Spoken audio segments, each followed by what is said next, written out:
Next topic है isomerism.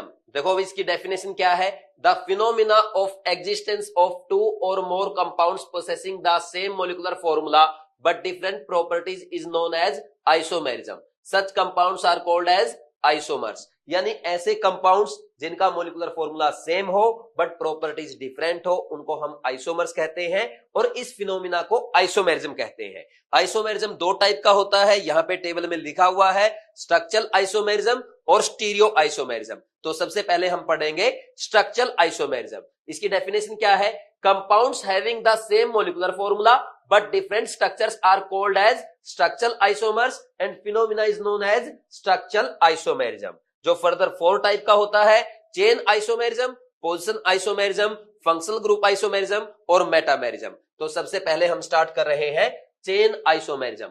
when two or more compounds have similar molecular formula but different carbon skeletons, these are referred to as chain isomers and phenomena is termed as chain isomerism. यानी ऐसे compound जिनका molecular formula same हो but उनकी principal carbon chain या side chain different हो जाए तो उनको हम चेन आइसोमर्स कहेंगे और फिनोमिना को चेन आइसोमेरिज्म कहेंगे। तो ये आपको समझ में आ गया। एग्जांपल देखो भाई, यहाँ पे पेंटेन, आइसोपेंटेन और नियोपेंटेन एक दूसरे के चेन आइसोमर्स है। क्यों है भाई, अगर बात की जाए फॉर्मूले की तो तीनों का फॉर्मूला क्या है, C5H12। अब अगर बात करें प्रिंसिपल कार्बन चेन की तो इसमें कितने कार्बन है, पेंटेन में टोटल 5 कार्बन है, जबकि आइसोपेंटेन में ओनली 4 कार्बन है प्रिंसिपल कार्बन चेन में, और नियोपेंटेन में कितने हैं, ओनली 3 कार्बन। तो सबका मोलिकुलर फॉर्मूला सेम है but principal carbon chain different है, इसलिए एक दूसरे क्या है, चेन आइसोमर्स है। इसके अलावा और एग्जांपल अगर आप लिखना चाहें,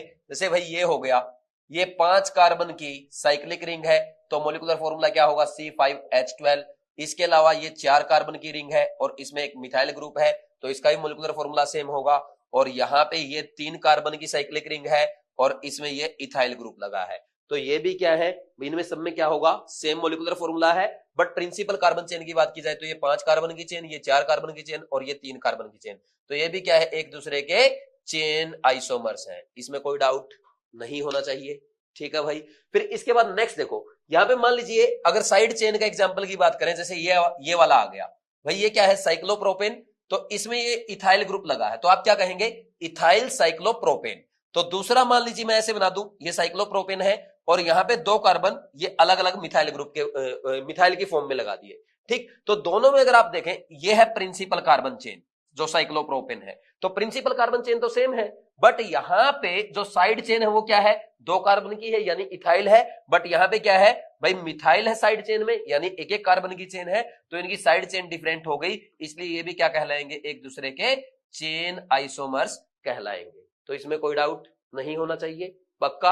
आगे बढ़ते हैं, नेक्स्ट देखो भाई, position isomers. When 2 or more compounds differ in position of substituent atom or functional group on the carbon skeleton, they are called position isomers and this phenomena is termed as position isomerism। तो देखो भाई, position isomer ऐसे compound होते हैं जिनका molecular formula same होगा, इसके साथ उनकी चेन की जो चेन है वो भी क्या होगी, सेम होगी, but different position of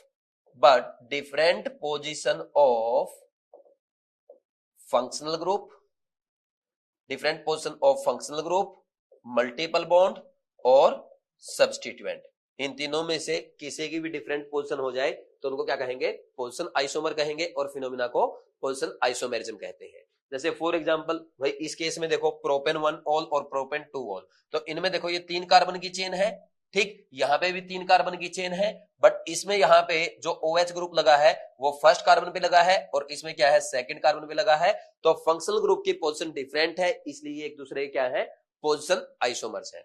but आपको पोजीशन आइसोमेरिज्म में ध्यान रखना है, चेन क्या होनी चाहिए, सेम होनी चाहिए। इसके अलावा अगर और एग्जांपल लिखना चाहे, जैसे भाई ये वाला आप लिख सकते हैं, इसको आप क्या कहेंगे, एक सेकेंड, यहां पे ये है आपका 1 ब्यूटीन, ठीक, और अगर बात करें दूसरे कंपाउंड की तो ये है आपका 2 ब्यूटीन। तो दोनों का मोलिकुलर फॉर्मूला सेम है, चेन भी 4 कार्बन की है दोनों में, बट यहाँ पे ये 1 ब्यूटीन, ये 2 ब्यूटीन, इसमें डबल बॉन्ड फर्स्ट पोजीशन पे, फर्स्ट कार्बन पे है, इसमें सेकंड कार्बन पे है, तो डबल बॉन्ड की पोजीशन चेंज हो गई, इसलिए क्या एक दूसरे के बोलो पोजीशन आइसोमर्स है। और अगर आप बोले सर अगर आप हमें एक एग्जांपल सब्स्टिट्यूएंट वाला बता दे तो इसमें क्या बोलेंगे, ये है 1 क्लोरोप्रोपेन और ये हो जाएगा आपका 2 क्लोरोप्रोपेन। तो इनमें सब्स्टिट्यूएंट की पोजीशन डिफरेंट है, इसलिए ये क्या है, एक दूसरे के पोजीशन आइसोमर्स। समझ आ गया। फिर इसके बाद नेक्स्ट आगे बढ़ेंगे, functional group isomers. The functional group isomerism. Two or more compounds having the same molecular formula but different functional group are called functional isomers and this phenomena is termed as functional group isomerism. यानी ऐसे compound जिनका molecular formula क्या हो, same हो but different functional group हो। जैसे for example भाई यहाँ पे ये वाला एग्जांपल आपको दिया है तो इसके दो केस बन सकते हैं। एक तो ये बन गया एल्डिहाइड, इसको हम कहेंगे प्रोपेनल, और दूसरा ये बन गया कीटोन, इसको हम कहेंगे प्रोपेनोन या एसीटोन। तो इनमें दोनों में देखो, इसमें एल्डिहाइड फंक्शनल ग्रुप है जबकि इसमें क्या है, कीटोन है। दोनों का मोलिकुलर फॉर्मूला सेम है बट फंक्शनल ग्रुप डिफरेंट है, इसलिए एक दूसरे के क्या है, बोलो भाई जल्दी से, ये एक दूसरे के फंक्शनल आइसोमर्स है। सिमिलरली अगर बात करें एल्कोहल और ईथर्स की, तो इनका भी मोलिकुलर फॉर्मूला क्या होता है, दोनों का सेम होता है बट ये फंक्शनल ग्रुप क्या है, डिफरेंट होता है। जैसे फॉर एग्जांपल मैंने ये वाला लिख दिया, ये लिख दिया मैंने प्रोपेनोल, ठीक, ये अल्कोहल है, जबकि दूसरा एक और मैं लिखता हूं, ये क्या है, ये ईथर है। तो इन दोनों में क्या है, फंक्शनल ग्रुप डिफरेंट है, इसलिए एक दूसरे क्या है, फंक्शनल आइसोमर्स होते हैं। समझ आया कि नहीं आप, इसमें भी कोई डाउट नहीं होना चाहिए। नेक्स्ट इसके बाद देखो भाई आगे बढ़ते हैं, तो ये प्रोपेनोन और प्रोपेनॉल का एग्जांपल दे रखा है। Fourth, metamerism, it arise due to different alkyl chains on either side of the functional group in molecule. For example C4H10O represents methoxypropane and ethoxyethane. तो देखो भाई बिल्कुल सिंपल है भाई, मेटामेरिज्म कौन से कंपाउंड शो करेंगे, ऐसे कंपाउंड जिनमें पॉलीवैलेंट फंक्शनल ग्रुप प्रेजेंट हो। जैसे ये हो गया आपका ईथर है, थायो ईथर है, या आपके अमाइंस में भी नाइट्रोजन पे 2 वैलेंसी फ्री हो सकती है या 3 वैलेंसी फ्री हो। तो इनमें देखो क्या होगा भाई, जब यहां पे ये देखो ये रहेगा आपका ईथरी, ऐसा मत बोलना ईथर और थायो ईथर एक दूसरे के मेटामर हो सकते हैं, वो नहीं भाई। जैसे ईथर ही है, ईथर में क्या हो जाए, एक केस में तो यहाँ पे डिफरेंट अल्काइल ग्रुप है और दूसरे एग्जांपल में डिफरेंट अल्काइल ग्रुप है। जैसे इसने एक एग्जांपल दे रखा है भाई, ये हो गया आपका, इसका एग्जांपल अगर लिखे तो ये देखो CO, यहाँ पे एक, ये C का मतलब मिथाइल है, वो आप अंडरस्टूड है। तो यहाँ पे एक तरफ मिथाइल ग्रुप लगा है, एक तरफ प्रोपाइल, दूसरे केस में दोनों तरफ क्या लगा है, इथाइल ग्रुप लगा है। तो ये पॉलीवैलेंट फंक्शनल ग्रुप है, आपने देखा अल्काइल ग्रुप डिफरेंट हो गए, इसलिए क्या एक दूसरे के मेटामर्स है और इस फिनोमेना को क्या कहेंगे, मेटामेरिज्म। तो सिंपली इनके केस में भी हो सकता है, ठीक। और ये वाला जो क्वेश्चन है ये नीट 2021 में ऑलरेडी पूछा जा चुका है। देखो भाई एक ही क्वेश्चन पूछा एग्जामिनर ने और वो भी डायरेक्ट एनसीईआरटी का एग्जांपल। तो ऐसे easy question examiner direct NCERT से पूछता रहता है, इसलिए आप एनसीईआरटी को अगर अच्छे से पढ़ के जाते हैं तो इसका आपको एग्जाम में बेनिफिट मिलेगा। और पढ़ना क्या है, बस आप तो लेक्चर देखते रहो, जो भी एनसीईआरटी में इंपॉर्टेंट पॉइंट है वो मैं आपको सारे कवर करवा ही रहा हूं, ठीक है ना, समझ आ गया। आगे बढ़ जाए, फिर इसके बाद नेक्स्ट देखो, बस यहाँ पे ये ध्यान रखना भाई, मेटामर कौन शो करेंगे, जिनमें क्या होगा, बोलो पॉलीवैलेंट फंक्शनल ग्रुप प्रेजेंट होगा। और पॉलीवैलेंट फंक्शनल ग्रुप में जब क्या हो भाई, यहाँ पे जो वैलेंसी फ्री है इन पे डिफरेंट अल्काइल ग्रुप लग जाए तो आप क्या कहेंगे, वो मेटामर्स होंगे और फिनोमिना मेटामेरिज्म। नेक्स्ट इसके बाद stereo isomerism, the compounds that have the same constitution and sequence of covalent bonds but differ in relative position of their atoms or groups in space are called stereoisomers. This special type of isomerism is called stereoisomerism and can be classified as a geometrical and optical isomerism. देखो भाई stereoisomerism क्या है, ऐसे compounds जिनका molecular formula same हो और उनका structure भी सेम होता है बट उनका जो एटम या ग्रुप का स्पेशल अरेंजमेंट है वो डिफरेंट हो, तो उनको स्टीरियो आइसोमर्स कहते हैं और फिनोमिना को स्टीरियो आइसोमेरिज्म कहते हैं। ये दो टाइप का होता है, ज्योमेट्रिकल और ऑप्टिकल। इसके अलावा एक और आता है कन्फर्मेशनल, ठीक। ये अभी यहाँ पे आपके एनसीईआरटी में नहीं है, तो एनसीईआरटी में ज्यादा डिटेल आइसोमेरिज्म की यहाँ पे नहीं दे रखी, आगे के चैप्टर में आप ये पढ़ेंगे तो जहां पे एनसीईआरटी में होगा वही हम डिटेल में पढ़ लेंगे, क्योंकि ये चैप्टर तो ऑलरेडी बहुत ही लेंथी है, ठीक। तो इसमें जितना दे रखा है उतना पढ़ लें। देखो आईयूपीएससी की अगर बात की जाए तो आईयूपीएससी तो हमने कंप्लीट कर लिया बट आइसोमेरिज्म हमने उतना ही पढ़ा जितना आपका एनसीईआरटी में गिवन है। अब जैसे ऑप्टिकल आइसोमेरिज्म है, ये आपको आगे के चैप्टर्स में देखने को मिलेगा, तो वहां पे हम इसको कवर कर लेंगे। कन्फर्मेशनल आइसोमेरिज्म भी मिलेगा, जैसे हाइड्रोकार्बन में मिलेगा, तो उसको वहां पे कवर कर लेंगे। तो टेंशन नहीं लेनी है कि सर ने ये तो पढ़ाया नहीं है, ताकि चैप्टर लंबा ना हो, जितना एनसीईआरटी में गिवन है हम उतना ही कर रहे हैं। बट एक बात मैं आपको बता दूं, IUPAC नोमेनक्लेचर मैंने आपको कंप्लीट करा दिया। अगर आगे कहीं पे आएगा तो हम दोबारा रिपीट नहीं करेंगे, मैं बोलूंगा कि मैंने पहले चैप्टर में आपको अच्छे से कवर करा दिया था, तो इसलिए पहले ही आप उसको रेडी करके रखेंगे, ठीक है ना। तो ये हो गया आपका आइसोमेरिज्म। फिर इसके बाद नेक्स्ट देखो भाई, fundamental concepts in organic reaction mechanism. तो देखो मैं पहले तो आपको रिएक्शन मैकेनिज्म के बारे में बता ही चुका हूं क्या होता है रिएक्शन मैकेनिज्म में। भाई रिएक्शन में एक तो क्या होगा, सबस्ट्रेट होगा, उसको आप रिएक्टेंट भी बोल देते हो। उस रिएक्टेंट पे क्या होगा, एक अटैकिंग रिएजेंट अटैक करेगा, तो अटैक करने के बाद क्या बनाएंगे, पहले इंटरमीडिएट बनाएंगे, इंटरमीडिएट से फाइनली प्रोडक्ट बनता है। एक प्रोडक्ट भी बन सकता है, एक से ज्यादा प्रोडक्ट भी बन सकते हैं। एक मेजर प्रोडक्ट बनेगा, बाकी के जितने ही प्रोडक्ट होंगे उनको हम बाई प्रोडक्ट्स कहते हैं, ठीक। अब ये देखो, ये इसमें पूरा प्रोसीजर क्या होता है, इसमें क्या क्या इंटरमीडिएट कैसे बनेगा, कितने इंटरमीडिएट बनेंगे, तो इस पूरे प्रोसेस को हम रिएक्शन का मैकेनिज्म कहते हैं। तो यहाँ पे ये इसकी डेफिनेशन भी लिखी है, a sequential account of each step describing details of electron movement, energetics during bond cleavage and bond formation and the rates of transformation of reactant into product is referred to as reaction mechanism, ठीक। भाई एक reaction में कैसे electron का movement हो रहा है, तो उसमें कौन ज्यादा स्टेबल है, कौन कम स्टेबल है, यानी कि किसकी भाई इंटरमीडिएट बनेगा, जिसकी एनर्जी कम होगी वो ज्यादा स्टेबल होगा, जिसकी एनर्जी ज्यादा होगी वो कम स्टेबल होगा। इसके अलावा रेट ऑफ रिएक्शन कब ज्यादा होगा, कब कम होगा, तो ये पूरी प्रोसेस क्या कहलाती है, रिएक्शन मैकेनिज्म कहलाती है, ठीक। तो अभी रिएक्शन मैकेनिज्म पे आपको नहीं जाना है, बस हम ओनली यहाँ पे बात करेंगे।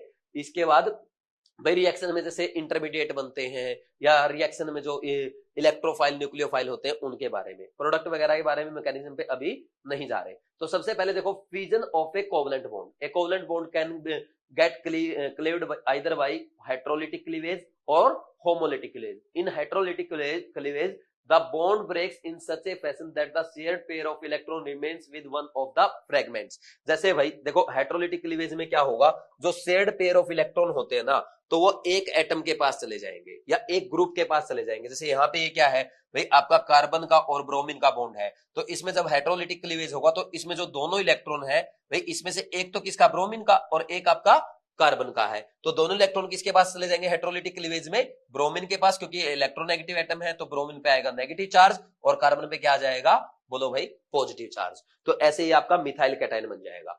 फिर इसके बाद नेक्स्ट देखो, यहाँ पे अच्छा कुछ बच्चों को ये डाउट आता है कि ऐसा क्यों होता है। देखो यहाँ पे बॉन्ड जब ब्रेक होगा तो यहाँ पे ब्रोमीन पे -1 चार्ज क्यों आया, क्योंकि देखो एक तो ब्रोमीन का इलेक्ट्रॉन पहले ही था, शेयर्ड पेयर ऑफ इलेक्ट्रॉन था, अब एक्स्ट्रा क्या है, ये वाला इलेक्ट्रॉन आ गया इसके पास कार्बन का, तो कार्बन का अगर एक इलेक्ट्रॉन एक्स्ट्रा ब्रोमीन के पास आएगा तो उस पे नेगेटिव चार्ज आएगा, और जिसपे एक इलेक्ट्रॉन कम हो जाएगा उस पे क्या आएगा, पॉजिटिव चार्ज आ जाएगा। समझ आ गया। फिर इसके बाद नेक्स्ट देखो, a species having a carbon atom possessing sextet of electrons and a positive charge is called a carbocation. यानी ऐसा स्पीसीज जिसमें भाई क्या हो, जिसके ऑक्टेट में ओनली 6 इलेक्ट्रॉन हो और उसमें पॉजिटिव चार्ज हो, उसको क्या कहते हैं, कार्बोकैटायन कहते हैं, ठीक। पहले इसको कार्बोनियम आयन भी कहा जाता था। नेक्स्ट देखो, carbocations are classified as primary, secondary और टर्सरी डिपेंडिंग अपॉन वेदर 1, 2 और 3 carbons are directly attached to the positively charge carbon. अब ये बोल रहा है कि अगर यहाँ पे ये जो कार्बोकैटायन आपका बन रहा है, इससे अगर एक कार्बन अटैच होगा तो ये क्या है, आपका प्राइमरी कार्बोकैटायन है, 2 होंगे तो सेकेंडरी कार्बोकैटायन है, 3 कार्बन अटैच होंगे तो टर्सरी कार्बोकैटायन है। Some other examples of carbocations are, ये जैसे इथाइल कैटायन है, तो इसमें एक ही जिस कार्बन में पॉजिटिव चार्ज है उससे एक कार्बन जुड़ा है तो ये प्राइमरी कार्बोकैटायन। तो फिर नेक्स्ट है आइसोप्रोपाइल कैटायन, जिसमें 2 कार्बन जुड़े हैं तो सेकेंडरी हो गया, और थर्ड है आपका टर्सरी ब्यूटाइल कैटायन, जिसमें बोलो भाई 3 आपके कार्बन जुड़े हैं तो ये टर्सरी कार्बोकैटायन है। नेक्स्ट इसने लिखा, alkyl groups directly attached to the positively charge carbon stabilize the carbocation due to inductive and hyperconjugation effect, जिनके बारे में आगे हम डिटेल में पढ़ेंगे। बट फिर भी मैं आपको एक बार बता देता हूं, वैसे तो सारी चीजें आगे आएंगी। देखो भाई, स्टेबिलिटी ऑफ कार्बोकैटायन, देखो स्टेबिलिटी ऑफ कार्बोकैटायन आपको पता होना चाहिए, is directly proportional two electron donating group. क्योंकि देखो हमारे कार्बोकैटायन के पास क्या है, पॉजिटिव चार्ज, तो पॉजिटिव चार्ज उसके पास, यानी उसके पास इलेक्ट्रॉन की डेफिशिएंसी है। अगर कोई उसको इलेक्ट्रॉन डोनेट कर दे तो उसकी स्टेबिलिटी को इंक्रीज करेगा। अब इलेक्ट्रॉन डोनेटिंग ग्रुप कौन से होते हैं, +M बोल दो या +R बोल दो, ठीक, और हाइपर कॉन्जुगेशन +H बोल दो यहाँ पे, और इसके अलावा +I ग्रुप्स, ठीक। और अगर यहाँ पे इलेक्ट्रॉन विड्रॉइंग ग्रुप है तो उसके क्या होगा, स्टेबिलिटी इनवर्सली प्रोपोर्शनल हो जाएगी। Stability of carbocation is inversely proportional two electron withdrawing group. जैसे -m ग्रुप होते हैं, -I ग्रुप होते हैं, ठीक, तो जो इलेक्ट्रॉन क्या करते हैं, विथड्रॉ करते हैं। ठीक, ये समझ में आ गया।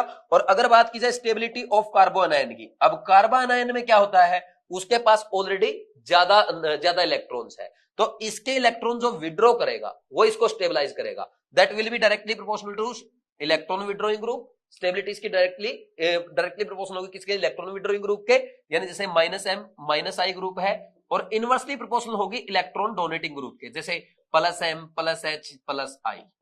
ठीक, वैसे +H इसके केस में होता ही नहीं है। ठीक, हाइपर कॉन्जुगेशन एनायन के केस में बात नहीं करेंगे, हाइपर कॉन्जुगेशन एनायन के केस में नहीं होता, तो यहाँ पे +m +I लिखेंगे।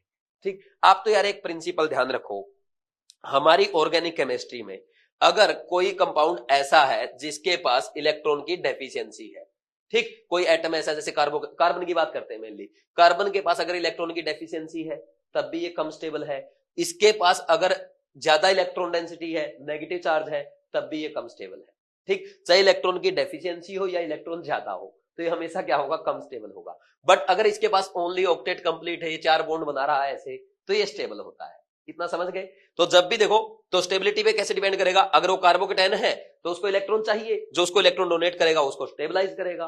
और अगर आपका कार्बोनाइन है, उसके पास ऑलरेडी इलेक्ट्रॉन एक्स्ट्रा है, तब भी वो अनस्टेबल है, तो उसके इलेक्ट्रॉन विड्रॉ कर लो तो उसकी स्टेबिलिटी इंक्रीज होगी। इतना समझ में आ गया। तो ये बातें मैंने आपको बता दी, ये वैसे ऑलरेडी आपको आती है, साथ में रिवीजन चल रहा है, इसलिए मैं आपको बता रहा हूं। तो यहां पे अगर हम बात करें, जैसे ये वाला है आपका भाई प्राइमरी, सेकेंडरी और टर्सरी कार्बोकैटायन में, तो यहां पे देखो इसके पास तो क्या है भाई, एक ही मिथाइल ग्रुप है जो +I का या +H का काम करेगा। इसके पास 2 मिथाइल ग्रुप है सेकेंडरी में, टर्सरी के पास 3 मिथाइल ग्रुप है, तो ये सबसे ज्यादा स्टेबल होगा। तो टर्सरी कार्बोकैटायन सबसे ज्यादा स्टेबल, उससे कम सेकेंडरी कार्बोकैटायन, उससे कम प्राइमरी कार्बोकैटायन, और सबसे कम कौन होता है, मिथाइल कैटायन। तो ये स्टेबिलिटी का ऑर्डर लिखा है, जो एग्जाम में एजीटी एग्जामिनर पूछ लेता है, इतने इजी क्वेश्चन भी आपके पूछ लिए जाते हैं। These carbocations have trigonal planar shape with positive charge, carbon being sp2 hybridized। Shape कैसा होगा, बोलो भाई, इनका प्लेनर शेप होता है, जो नेक्स्ट पेज पे बना हुआ है। Thus the shape of CH3+ may be considered as being, अच्छा मैं बता देता हूं क्या लिखा है, ठीक, पढ़ने की बजाय इसने ये बता रखा है भाई, यहाँ पे ये जो CH3+ मॉलिक्यूल है ना, इसमें क्या होगा भाई, इसका sp2 हाइब्रिडाइजेशन होगा, तो इसलिए यहाँ पे 3 sp2 हाइब्रिड ऑर्बिटल 3 हाइड्रोजन के साथ क्या बनाएंगे, sp2 और s 3 सिग्मा बॉन्ड बनाएंगे। तो ये सारी बातें यहाँ पे लिखी हुई है। ठीक, तो ये एक प्लेनर मॉलिक्यूल होता है ड्यू टू sp2 हाइब्रिडाइजेशन। तो ये मान लीजिए इस प्लेन में है, तो इसका जो वैकेंट ऑर्बिटल है वो क्या आएगा, प्लेन के परपेंडिकुलर आएगा। क्या होगा, प्लेन के परपेंडिकुलर आएगा, जैसा इसमें दिखाया गया। ये इसका प्लेन है और ये p ऑर्बिटल क्या है, perpendicular to the plane of carbocation. समझ आया कि नहीं आया। ठीक, फिर इसके बाद नेक्स्ट देखो, अब इसमें बोला है heterolytic cleavage can also give a species in which carbon gets the shared pair of electrons. देखो भाई, अगर वहां पे तो आपने देखा, जब कार्बन है ना इलेक्ट्रोनेगेटिव एटम से जुड़ा होगा, हाईली इलेक्ट्रोनेगेटिव एटम से जुड़ा होगा, तो shared pair of electron heterolytic cleavage में कौन लेके जाएगा, इलेक्ट्रोनेगेटिव एटम, तो उसमें कार्बन पे क्या आएगा, पॉजिटिव चार्ज। बट अगर ऐसा केस हो जाए कार्बन भाई इलेक्ट्रोपॉजिटिव एटम से जुड़ा हो, तो इस केस में हेटेरोलिटिक क्लीवेज जब होगा तो दोनों ये शेयर्ड पेयर ऑफ इलेक्ट्रॉन कहां आएंगे, कार्बन पे आएंगे। तो उस केस में क्या बन जाएगा, कार्बा एनायन बन जाएगा। ठीक, समझ आया कि नहीं आया। तो कार्बा एनायन में क्या होता है भाई, इसमें 3 आपके सिग्मा बॉन्ड है और एक इसके पास लोन पेयर होगा, तो इसका क्या होगा, sp3 हाइब्रिडाइजेशन होगा और आप बोल देंगे पिरामिडल शेप होगा। समझ आया कि नहीं आया। ठीक है ना, ये आपको अच्छे से आता है। अच्छा एक चीज और देखना बार बार यहाँ पे, ये देखो जब भी 2 इलेक्ट्रॉन का ट्रांसफर होगा तो हम कंप्लीट एरो से रिप्रेजेंट करते हैं। जैसे 2 इलेक्ट्रॉन का ट्रांसफर हम ऐसे रिप्रेजेंट करेंगे कंप्लीट एरो से, और जब 1 इलेक्ट्रॉन का ट्रांसफर होगा तो ऐसे हाफ एरो से, तो इसमें ये हाफ एरो बोलते हैं इसको। ठीक, तो ये एनसीईआरटी में लिखा हुआ है, पढ़ना चाहे तो पढ़ सकते हैं, वैसे छोटी छोटी चीजें सबको पता होता है। Next, carbanions are also unstable and reactive species. The organic reaction which proceed through heterolytic bond cleavage are called ionic or heteropolar और जस्ट पोलर रिएक्शन। तो इनको क्या कहते हैं, हेटेरोपोलर या पोलर रिएक्शंस भी कहते हैं। नेक्स्ट आ गया होमोलिटिक क्लीवेज। होमो मींस सेम क्लीवेज होगा इस बार बॉन्ड का। In one of the electron of shared pair in a covalent bond gets with each of the bonded atom। तो इस केस में क्या होने वाला है, जैसे यहां से समझो भाई, इस केस में क्या हो जाए, यहां पे ये आपका कार्बन है, जैसे मान लीजिए यहां पे मैं बात करता हूं कार्बन और ब्रोमीन बॉन्ड की बात करते हैं। अब यहां पे मान लीजिए लाइट की प्रेजेंस में क्या हो रहा है, हेट्रोलिटिक क्लीवेज हो रहा है। तो इस केस में क्या होगा, यहां पे जो शेयर्ड पेयर ऑफ इलेक्ट्रॉन है, ब्रोमीन का ब्रोमीन के पास जाएगा, कार्बन का कार्बन के पास जाएगा। तो कार्बन पे यहां पे क्या आ जाएगा, कार्बन पे बोलो भाई, कार्बन पे एक इलेक्ट्रॉन आया और ब्रोमीन पे भी खुद का एक इलेक्ट्रॉन आ गया। तो ये बनता है आपका फ्री रेडिकल। तो फ्री रेडिकल में अब नंबर ऑफ इलेक्ट्रॉन काउंट करो, यहां पे इसके पास 3 सिग्मा बॉन्ड है, 6 इलेक्ट्रॉन और एक ये ओड इलेक्ट्रॉन, कितने हो गए 7। तो ऑक्टेट अभी भी कंप्लीट नहीं है, इसलिए क्या है, बोलो भाई इलेक्ट्रॉन डेफिशिएंट है, तो ये इलेक्ट्रोफाइल की तरह बिहेव करता है। और यहां पे भी आप क्या कहेंगे, बोलो भाई ये भी क्या है, अनस्टेबल है। और अगर आपसे पूछा जाए stability of carbon free radical, तो जैसी आपके कार्बोकेटाइन की स्टेबिलिटी होती है वैसी कार्बन फ्री रेडिकल की होती है। तो स्टेबिलिटी का ऑर्डर जब भी आपको बताना हो ना, आप कार्बन फ्री रेडिकल को कार्बोकेटाइन ही मान लिया करो, क्योंकि इसकी स्टेबिलिटी भी क्या होता है, directly proportional two electron donating group and inversely proportional two electron withdrawing group होता है, जैसा मैंने आपको कार्बोकेटाइन के केस में लिखवाया था। ठीक, नेक्स्ट इसमें क्या लिखा है भाई, जैसे आपके कार्बोकेटाइन और कार्बन आयन बहुत ही ज्यादा रिएक्टिव है क्योंकि वो अनस्टेबल होते हैं, तो इसी तरह फ्री रेडिकल भी क्या होते हैं, बहुत ही ज्यादा रिएक्टिव होते हैं। कार्बोकेटाइन हो, कार्बन आयन हो या कार्बन फ्री रेडिकल हो, ये अनस्टेबल होते हैं, इसलिए इनकी रिएक्टिविटी ज्यादा होती है। Next, alkyl radicals are classified as primary, secondary और टर्सरी। इनको भी जैसे कार्बोकेटाइन को आप क्लासिफाई करते हैं वैसे इनको क्लासिफाई करते हैं। और इनकी भी स्टेबिलिटी का ऑर्डर क्या आएगा, सबसे ज्यादा स्टेबिलिटी होगी 3 डिग्री की, उससे कम 2 डिग्री की, उससे कम 1 डिग्री की और सबसे कम मिथाइल फ्री रेडिकल की। ठीक, ये ऑर्डर भी यहाँ पे लिखा हुआ जो एग्जाम में आपसे पूछा जा सकता है, बट इजी है, ये चीजें आप समझते हो। नेक्स्ट है organic reaction which proceed by homolytic fission are called free radical और होमोपोलर और नॉन पोलर रिएक्शंस। तो इनको मेनली हम आगे जब पढ़ेंगे ना, फ्री रेडिकल रिएक्शन बोलूंगा मैं बार बार, है ना। तो फ्री रेडिकल रिएक्शन में क्या होता है, होमोलिटिक फिजन होता है। तो इतना आपको समझ में आ गया। अब आगे बढ़ जाए, तो ये हो गया आपका कार्बोकेटाइन, कार्बन आयन और कार्बन फ्री रेडिकल। अब नेक्स्ट देखो सबस्ट्रेट एंड रीजेंट। तो देखो भाई, जब आपकी रिएक्शन होती है तो जो रिएक्टेंट होता है उसको हम सबस्ट्रेट बोलते हैं और जो अटैकिंग रिजेंट होता है उसको क्या बोल देते हैं, रीजेंट बोल देते हैं। तो अब इस केस में जैसे भाई जो जिसके पास जो बॉन्ड बनाएगा नॉर्मली उसको सबस्ट्रेट बोलते हैं। बट अगर ऐसा हो जाए भाई कार्बन कार्बन बॉन्ड बन रहा हो जैसे इस रिएक्शन में है, तो यहां पे क्या बना, बेंजीन और यहां पे मिथाइल के बीच में ये कार्बन कार्बन बॉन्ड बनेगा। तो आप सबस्ट्रेट इसको भी बोल सकते हैं, इसको भी बोल सकते हैं। तो आप जो ऑब्जर्वेशन में होगा उसको हम क्या कहेंगे, सबस्ट्रेट। जैसे हम मान लीजिए बेंजीन के ऊपर रिएक्शन करा रहे हैं, तो इस केस में बोल देंगे बेंजीन हमारा सबस्ट्रेट है और ये क्या है, रीजेंट है। अगर मान लीजिए आप उल्टा करा रहे हैं, आप मिथाइल क्लोराइड के ऊपर बेंजीन की रिएक्शन करवा रहे हैं, तो आप बोल देंगे ये आपका सबस्ट्रेट है और ये आपका रीजेंट है। तो यहाँ पे एनसीईआरटी में ही लिखा हुआ है। ये छोटी छोटी बातें एक बार आप पढ़ सकते हो, वैसे पढ़ने की कोई जरूरत नहीं, मैंने आपको बता दिया। जहां पे इंपॉर्टेंट पॉइंट है वो हाईलाइट करेंगे, उसको फोकस करेंगे, मैं भी आपको डिटेल में एक्सप्लेन करूंगा। नेक्स्ट है न्यूक्लियोफाइल एंड इलेक्ट्रोफाइल्स। देखो भाई यहाँ पे आपके एनसीईआरटी में जितना गिवन है ना, मैं इससे भी आपको अच्छे से पढ़ाऊंगा क्योंकि यहां से आपके एग्जाम में डायरेक्ट क्वेश्चन पूछ ली जाते हैं। तो आप चाहे तो एनसीईआरटी वाला पढ़ सकते हैं, वैसे मैं तो आपको डिटेल में पढ़ाने ही वाला हूं। तो सबसे पहले देखो इलेक्ट्रोफाइल और न्यूक्लियोफाइल क्या है, इनके नेम से समझते हैं। जैसे हम सबसे पहले बात करेंगे इलेक्ट्रोफाइल की। इलेक्ट्रोफाइल वर्ड कैसे बना, इलेक्ट्रोफाइल वर्ड बना है electron plus philein word root से। फिल इन वर्ड रूट का मतलब होता है टू लव। ठीक, यानी इलेक्ट्रोफाइल कैसा स्पीसीज हो गया, इलेक्ट्रॉन लविंग स्पीसीज हो गया। इलेक्ट्रॉन को लव कौन करेगा, बोलो भाई जिसके पास इलेक्ट्रॉन की कमी होगी वो इलेक्ट्रॉन को लव करेगा, इलेक्ट्रॉन को अपनी तरफ अट्रैक्ट करेगा। यानी हम क्या बोल सकते हैं, इलेक्ट्रोफाइल क्या है, ये एक इलेक्ट्रॉन डेफिशिएंट सेंटर है। ये क्या है, ये इलेक्ट्रॉन डेफिशिएंट सेंटर है या इलेक्ट्रॉन डेफिशिएंट स्पीसीज है। तो इतना आपको समझ में आ गया। तो इसके एग्जाम्पल क्या हो सकते हैं भाई, एग्जाम्पल कैटायंस हो सकते हैं, ठीक है भाई, वैकेंट ऑर्बिटल स्पीसीज हो सकते हैं, और इसके अलावा polar pi bond containing species हो सकते हैं। और कौन से हो सकते हैं भाई, ऐसे भी हो सकते हैं जिनपे पार्शियल पॉजिटिव चार्ज हो। समझ आ गया। तो 1 बाय 1 एग्जाम्पल डिस्कस करते हैं भाई। आपके कैटायन कैसे हो गए, जैसे कार्बोकेटायन है, कार्बोकेटायन के पास क्या है, पॉजिटिव चार्ज है, वैकेंट ऑर्बिटल होते हैं, इलेक्ट्रॉन डेफिशिएंट सेंटर है। इसके अलावा और NO प्लस है, NO2 प्लस है, NO प्लस है। तो ये कैसे कैटायन है, ये आपके इलेक्ट्रोफाइल का काम करेंगे। बट कुछ कैटायंस ऐसे होते हैं जो इलेक्ट्रोफाइल का काम नहीं करते, जैसे सोडियम प्लस है, पोटेशियम प्लस है, calcium 2 plus, magnesium 2 plus, barium 2 plus, strontium 2 plus. ये क्यों नहीं करते, क्योंकि ये जो फर्स्ट ए के कैटायंस है और सेकंड ए के कैटायंस है और एक इनके साथ एल्यूमिनियम +3, तो इनका कॉन्फ़िगरेशन होता है NH2NP6, इनके कैटायन और एल्यूमिनियम +3 कैटायन का NH2NP6 यानी ऑक्टेट कंप्लीट है। जिसका ऑक्टेट कंप्लीट होगा वो इलेक्ट्रॉन को एक्सेप्ट नहीं करेगा। तो इनका वैलेंस शेल कॉन्फ़िगरेशन क्या होता है, नोबल गैस का कॉन्फ़िगरेशन होता है, इसलिए इलेक्ट्रॉन एक्सेप्ट नहीं करते और इसलिए ये इलेक्ट्रोफाइल का काम नहीं करेंगे। इसके अलावा और आपको जो ध्यान रखना है, NH4+ और H3O+, इनके पास भी क्या है, ऑक्टेट कंप्लीट है, क्योंकि नाइट्रोजन ने यहाँ पे 4 बॉन्ड बना रखे हैं, तो 4 बॉन्ड में 8 इलेक्ट्रॉन, ऑक्टेट कंप्लीट हो गया। सिमिलरली H3O+ में 3 तो हाइड्रोजन के साथ बॉन्ड बनाए ऑक्सीजन ने, एक उसके पास लोन पेयर है, तो इसके पास भी क्या हो गए, टोटल 8 इलेक्ट्रॉन हो गए। तो इनका सबका ऑक्टेट कंप्लीट होने की वजह से ये आपका इलेक्ट्रोफाइल का काम नहीं करेंगे, ये बात आपको ध्यान रखनी है। और डायरेक्ट एग्जाम में यहां से क्वेश्चंस पूछे जाते हैं। समझ आया कि नहीं आया, इसमें कोई डाउट तो नहीं है, पक्का। ये हो गया। तो वैकेंट ऑर्बिटल स्पीसीज कोई भी हो सकता है भाई, जिसके पास वैकेंट ऑर्बिटल हो। जैसे अब बात करें जैसे SO2 की है, तो SO2 यहां पे आपका इलेक्ट्रोफाइल का काम कर सकता है। क्यों कर सकता है, क्योंकि सल्फर के पास वैकेंट 3D ऑर्बिटल्स होते हैं, तो जिसके पास वैकेंट ऑर्बिटल्स होंगे वो इलेक्ट्रोफाइल का काम कर सकता है, वो इजीली इलेक्ट्रॉन को एक्सेप्ट कर सकता है। फिर इसके बाद नेक्स्ट आता है पोलर पाई बॉन्ड कंटेनिंग। जैसे भाई कार्बन और ऑक्सीजन में पोलर पाई बॉन्ड है, तो ये पोलर पाई बॉन्ड में पोलरिटी होगी, ऑक्सीजन पे नेगेटिव और कार्बन पे पॉजिटिव आएगा।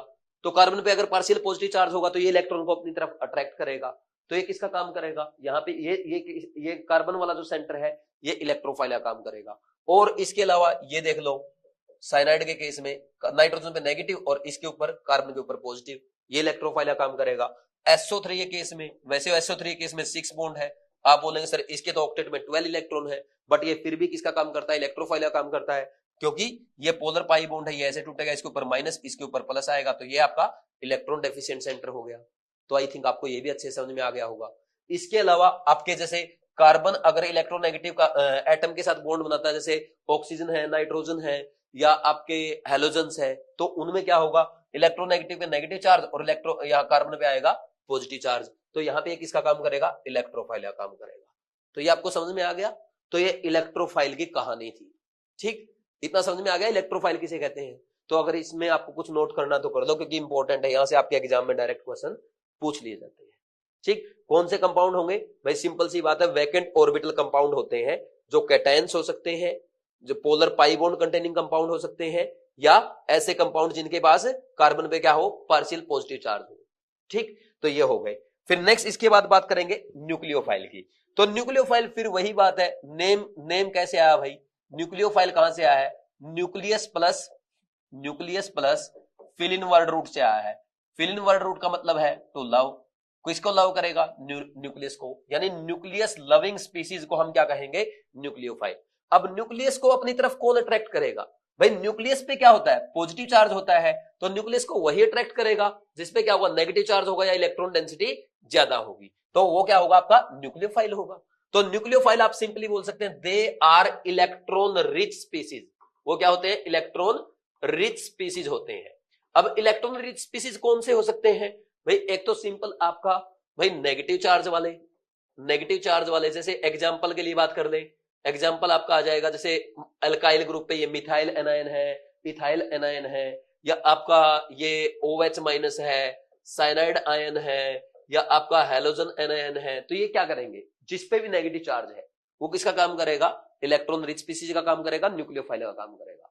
फिर इसके बाद और कौन से आते हैं, न्यूट्रल आ गए, जिनके पास क्या हो, लोन पेयर प्रेजेंट हो, जैसे H2O है, अल्कोहल है, ठीक, फिनोल हो जाए, ठीक, फिनोल के अलावा और कौन हो सकता है, NH3 है, अमोनिया, RNH2 है। तो ऐसे स्पीसीज जिनके पास लोन पेयर प्रेजेंट है, तो ये भी इलेक्ट्रॉन रिच है, इसलिए भी किसका काम करेंगे, न्यूक्लियोफाइल का काम करेंगे। और कौन हो सकते हैं भाई, ऐसे स्पीसीज जिनके पास नॉन पोलर पाई बॉन्ड है, नॉन पोलर पाई बॉन्ड, जैसे कार्बन कार्बन डबल बॉन्ड हो जाए, कार्बन कार्बन ट्रिपल बॉन्ड, तो इनके पास क्या है, बोलो भाई नॉन पोलर पाई बॉन्ड है, तो ये जो पाई इलेक्ट्रॉन डेंसिटी है, ये क्या होगा भाई, ये न्यूक्लियस की तरफ अट्रैक्ट होता है, ये इलेक्ट्रॉन डेफिशिएंट सेंटर की तरफ अट्रैक्ट होगा, इसलिए क्या किसका काम करेंगे, न्यूक्लियोफाइल का काम करेंगे। तो इलेक्ट्रोफाइल और न्यूक्लियोफाइल के एग्जांपल आई थिंक आपको अच्छे समझ में आ गए होंगे। अब ऐसे कुछ ऐसे एग्जांपल भी होते हैं जो न्यूक्लियोफाइल का काम भी कर सकते हैं और इलेक्ट्रोफाइल का काम भी कर सकते हैं। जैसे ये हो गया आपका PH3 है, तो pH3 में देखो इसके पास लोन पेयर है, लोन पेयर प्रेजेंट होने की वजह से ये किसका काम कर सकता है, न्यूक्लियोफाइल का काम कर सकता है। बट इसके पास वैकेंट 3d ऑर्बिटल भी है, तो वैकेंट d ऑर्बिटल होने की वजह से ये इलेक्ट्रोफाइल का भी काम कर सकता है। समझ आया कि नहीं आया? और इसके अलावा जैसे SH आ जाए, इसके पास लोन पेयर भी है, न्यूक्लियोफाइल का काम कर सकता है, वैकेंट ऑर्बिटल भी है, इलेक्ट्रोफाइल का भी काम कर सकता है। समझे कि नहीं समझे? इसमें कोई डाउट नहीं है। तो इलेक्ट्रोफाइल और न्यूक्लियोफाइल यहां पे तो बहुत कम एग्जांपल आपके गिवन है, मैंने बहुत अच्छे से आपको क्लियर कर दिया। समझ आ गया? अब इसमें एक लाइन आप ये वाली पढ़ लो, ठीक, यहां पे a reagent that brings an electron pair to the reactive site is called nucleophile. भाई ऐसा रिजेंट जो क्या करेगा, रिएक्टिव साइट पे क्या लेके आएगा, न्यूक्लियोफाइल लेके आएगा, यानी वो क्या हो गया, सॉरी इलेक्ट्रॉन्स लेके आएगा, इलेक्ट्रॉन पेयर लेके आएगा। तो जो इलेक्ट्रॉन डोनर हो गया उसको क्या कहेंगे, न्यूक्लियोफाइल कहेंगे। That is nucleus seeking and the reaction is called as nucleophile. तो भाई जो न्यूक्लियस सीकिंग स्पीसीज होता है, न्यूक्लियस अट्रैक्टिंग स्पीसीज होता है, उसको न्यूक्लियोफाइल कहते हैं, और ऐसी रिएक्शन को क्या कहेंगे, न्यूक्लियोफिलिक रिएक्शन कहेंगे। नेक्स्ट पढ़ो, a reagent that takes away an electron pair from the reactive side is called electrophile, that is electron seeking and the reaction is called electrophilic. यानी ऐसा स्पीसीज या ऐसा रिजेंट जो रिएक्टिव साइड से क्या ले जाएगा, इलेक्ट्रॉन पेयर लेकर के जाएगा, तो उसको क्या कहेंगे, इलेक्ट्रोफाइल या इलेक्ट्रॉन सीकिंग स्पीसीज, और रिएक्शन कहलाएगी इलेक्ट्रोफिलिक। तो ये समझ में आ गया आपको, इसमें कोई डाउट नहीं होना चाहिए। तो ये देखो जितना आपके एनसीईआरटी में ना, ये मैंने बहुत अच्छे से आपको समझा दिया। आई थिंक एग्जांपल भी आपने साथ के साथ नोट कर लिए होंगे, या नहीं नोट किए तो ये वाले आप नोट कर सकते हैं। बाकी इसके अलावा आपको बहुत ज्यादा डिटेल में जाने की कोई जरूरत नहीं है, ठीक, समझा? अच्छा, एक चीज यहां पे ये भी आती है, जैसे छोटा सा मैं आपको बता देता हूं, ये कॉन्सेप्ट आपके एनसीईआरटी में, चैप्टर में तो नहीं है। जैसे भाई ये हो गया F माइनस है, Cl माइनस है, Br माइनस है, I माइनस। अच्छा, आपसे पूछ लेते हैं न्यूक्लियोफिलिसिटी किसकी ज्यादा है? भाई जिसके पास इलेक्ट्रॉन डेंसिटी ज्यादा है उसकी न्यूक्लियोफिलिसिटी ज्यादा है। जैसे फॉर एग्जांपल भाई NH2 माइनस, ये हो गया जैसे OH माइनस और H2O, तो इनमें न्यूक्लियोफिलिसिटी किसकी ज्यादा है? भाई सिंपल सी बात है, नेगेटिव चार्ज है, तो नेगेटिव चार्ज के पास ज्यादा इलेक्ट्रॉन डेंसिटी है, तो ये इजीली इलेक्ट्रॉन डोनेट करेगा। इसके पास इलेक्ट्रॉन डेंसिटी ज्यादा, तो ये ज्यादा न्यूक्लियोफिलिक है, ठीक, इसमें तो कोई डाउट नहीं है ना। ऐसे ही आपको बोलते NH2 माइनस और NH3 में न्यूक्लियोफिलिसिटी किसकी ज्यादा है, NH2 माइनस की। या आपको ऐसा बोलते ये NH2 NH2, ठीक, और एक दे दिया आपको RNH2, तो इसमें न्यूक्लियोफिलिसिटी किसकी ज्यादा है, जिसके पास नंबर ऑफ लोन पेयर ज्यादा है उसकी न्यूक्लियोफिलिसिटी ज्यादा है। या आपको अगर बोल दिया जैसे भाई ये हो गया इतना, समझ आ गया, इसमें कोई डाउट नहीं है। अच्छा, इसके अलावा अगर आपको बोल दिया जैसे CH3 माइनस है, ठीक, NH2 माइनस है, OH माइनस है, F माइनस है, तो इनमें न्यूक्लियोफिलिसिटी किसकी ज्यादा होगी? तो देखो भाई सब पे नेगेटिव चार्ज है, तो आप बोलेंगे जो इजीली इलेक्ट्रॉन डोनेट करेगा उसकी न्यूक्लियोफिलिसिटी ज्यादा है। तो एक ही पीरियड के एलिमेंट है, तो as electronegativity increase, electron donating tendency decrease और न्यूक्लियोफिलिसिटी डिक्रीज, ये ऑर्डर आ जाएगा। इसमें कोई डाउट तो नहीं है ना, पक्का समझ में आ गया? तो यहां तक तो कोई प्रॉब्लम नहीं है। बट जब हम बात करते हैं एक ग्रुप की, ग्रुप में क्या होता है, देखो जैसे ये ग्रुप में आ गया, अब अगर पोलर प्रोटिक सोलवेंट है तो पोलर प्रोटिक सोलवेंट की एक टेंडेंसी होती है, वो कैटायन को भी डिसॉल्व करता है और एनायन को भी डिसॉल्व करता है। तो डिसॉल्व करेगा तो क्या होगा, जैसे भाई अब इनमें भाई पोलर प्रोटिक सोलवेंट जैसे वाटर ले लिया आपने, तो वाटर के केस में क्या होगा, हाइड्रेशन होगा। हाइड्रेशन ज्यादा किसका होता है भाई, जिसपे चार्ज नेगेटिव हो या पॉजिटिव, जिसपे चार्ज ज्यादा हो, तो इनपे तो सब पे क्या है, सेम चार्ज है। फिर हाइड्रेशन किस पे डिपेंड करता है, जिसका साइज कम उसका हाइड्रेशन ज्यादा, यानी यहाँ पे फ्लोरीन का हाइड्रेशन सबसे ज्यादा होगा, तो फ्लोरीन का हाइड्रेशन सबसे ज्यादा होगा, और आयोडाइड आयन का हाइड्रेशन सबसे कम होगा। तो अब जिसका हाइड्रेशन सबसे ज्यादा होगा उसका हाइड्रेटेड साइज ज्यादा होगा। और आपको पता न्यूक्लियोफाइल का काम क्या, जाकर के इलेक्ट्रॉन डोनेट करना, तो अब जाकर के जो इजिली इलेक्ट्रॉन डोनेट करेगा उसकी न्यूक्लियोफिलिसिटी ज्यादा होगी। अब जाकर के इजिली इलेक्ट्रॉन कौन डोनेट करेगा, बोलो भाई, जाकर के इजिली इलेक्ट्रॉन कौन डोनेट करेगा, जाकर के वो करेगा जिसका साइज छोटा होगा, क्योंकि उसकी स्पीड ज्यादा होगी, तो काइनेटिकली कंट्रोल्ड होता है न्यूक्लियोफिलिसिटी, तो जिसका साइज छोटा उसकी स्पीड ज्यादा होगी इलेक्ट्रॉन डोनेट करने की, इसलिए उसकी न्यूक्लियोफिलिसिटी ज्यादा होगी। तो पोलर प्रोटिक सोलवेंट के केस में ये ऑर्डर आ जाएगा, समझे कि नहीं समझे? बट अगर आपसे पूछ लिया जाए पोलर एप्रोटिक सोलवेंट के केस में, तो पोलर एप्रोटिक सोलवेंट की खास बात होती है वो एनायंस को डिसॉल्व नहीं करते, ओनली कैटायंस को डिसॉल्व करेंगे। कैटायनिक पार्ट को डिसॉल्व नहीं करते, ओनली एनायनिक पार्ट को डिसॉल्व करते हैं। तो इसलिए एनायनिक पार्ट को डिसॉल्व नहीं करेंगे, तो एनायनिक पार्ट यानी यहां पे F minus Cl minus Br minus को डिसॉल्व नहीं करेंगे, तो इनका तो ऑर्डर न्यूक्लियोफिलिसिटी क्या आएगा, बोलो भाई। अब आप बताएंगे भाई जिस पे इलेक्ट्रॉन डेंसिटी ज्यादा उसकी न्यूक्लियोफिलिसिटी ज्यादा, तो सॉल्वेंट का तो फर्क पड़ ही नहीं रहा पोलर एप्रोटिक का। तो आप कहेंगे जिसका साइज छोटा उसकी इलेक्ट्रॉन डेंसिटी ज्यादा, जिसकी इलेक्ट्रॉन डेंसिटी ज्यादा उसकी न्यूक्लियोफिलिसिटी ज्यादा। तो पोलर एप्रोटिक के केस में ये ऑर्डर आ जाएगा। ठीक, समझे कि नहीं समझे? तो ये है। अब मान लो आपसे पोलर प्रोटिक के केस में पूछ ले OH माइनस और SH माइनस में न्यूक्लियोफिलिसिटी किसकी ज्यादा है, तो आप कहेंगे सर यहां पे तो दोनों एनायन है, डिजोल्व होंगे, वाटर में हाइड्रेशन होगा, तो हाइड्रेशन किसका ज्यादा होगा, जिसका साइज छोटा है, तो उसकी न्यूक्लियोफिलिसिटी कम होगी। तो ऐसे ही अगर पोलर एप्रोटिक में पूछ ले तो OH माइनस और SH माइनस में ऑक्सीजन का साइज छोटा, इलेक्ट्रॉन डेंसिटी ज्यादा, तो इसलिए इसकी तो हाइड्रेशन तो हो ही नहीं रहा, तो क्या बोल देंगे, इसकी न्यूक्लियोफिलिसिटी ज्यादा होगी। देखो वाटर के केस में बोलते हैं हाइड्रेशन और अदर सॉल्वेंट हो उसके केस में बोलते हैं सॉल्वेशन। तो आई थिंक ये भी आपको अच्छे से समझ में आ गया होगा। जो मेन क्लास में मैं आप लोगों को पढ़ाता हूं वो भी मैंने आपको यहाँ पे रिवाइज करवा दिया। ठीक, फिर इसके बाद चलो भाई आगे बढ़ते हैं। तो ये पूरा हो गया आपका इलेक्ट्रोफिलिक और न्यूक्लियोफिलिक पार्ट, है ना। अब आप खुद चाहें तो पढ़ सकते हैं, वैसे पढ़ने की कोई जरूरत नहीं है, जो भी इसमें था सब कुछ मैंने आपको बहुत अच्छे से डिटेल में समझा दिया। ठीक, तो अब इतना हो गया। अब यहां पे क्वेश्चंस पे आ जाओ। अब क्वेश्चन तो आपके सामने कुछ नहीं, इतना पढ़ने के बाद using curved arrow notations show the formation of reactive intermediates when the following covalent bond undergoes heterolytic cleavage. तो देखो भाई जो इलेक्ट्रोनेगेटिव एटम होगा उसकी तरफ क्या जाएगा, आपका इलेक्ट्रॉन जाएगा। जैसे कार्बन सल्फर में सल्फर की तरफ जाएगा, कार्बन में पॉजिटिव चार्ज, सल्फर में नेगेटिव। कार्बन और यहाँ पे ये कार्बन sp है, ये कार्बन sp3 है, तो sp की ज्यादा इलेक्ट्रोनेगेटिव होगी तो ये बॉन्ड टूटेगा तो साइनाइड आयन अपने साथ दोनों इलेक्ट्रॉन लेके जाएगा। सिमिलरली नेक्स्ट देखो कार्बन और ये कॉपर मेटल है, इलेक्ट्रोपॉजिटिव होती है, तो दोनों इलेक्ट्रॉन किसकी तरफ आएंगे, कार्बन की तरफ आएंगे। तो ये इसने दिखा रखा है। नेक्स्ट इसके बाद giving justification categorize the following molecule ion as nucleophile और इलेक्ट्रोफाइल। तो देखो भाई जैसे ये HS माइनस है, इसके ऊपर क्या नेगेटिव चार्ज, इलेक्ट्रोफाइल का काम करेगा, mainly electrophile sorry negative charge है, न्यूक्लियोफाइल का काम करेगा। हालांकि आप ये बोल सकते हैं सर इसके पास वैकेंट ऑर्बिटल भी है, बट हम क्या करेंगे, अगर दोनों में से पूछा जाए इलेक्ट्रोफाइल या न्यूक्लियोफाइल, तो इलेक्ट्रॉन डेंसिटी ज्यादा होगी, इसलिए मेनली ये न्यूक्लियोफाइल का ही काम करेगा। तो ये न्यूक्लियोफाइल हो गया। इसके अलावा यहाँ पे ये भी न्यूक्लियोफाइल का काम करेगा। फिर यहाँ पे ये ट्राइमिथाइल अमाइन है, इसके पास लोन पेयर है, न्यूक्लियोफाइल का काम करेगा। और यहाँ पे NH2 माइनस है, ये भी न्यूक्लियोफाइल का काम करेगा।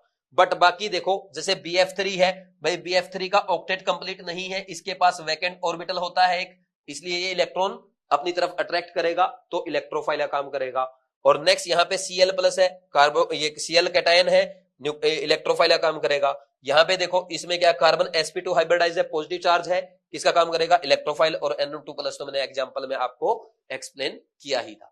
ठीक, तो ये ऑप्शन देके आपसे ये भी पूछ सकता है एग्जामिनर इनमें से कौन सा इलेक्ट्रोफाइल है, या पूछ ले कौन सा न्यूक्लियोफाइल है, तो ये इसके आंसर भी नीचे गिवन है।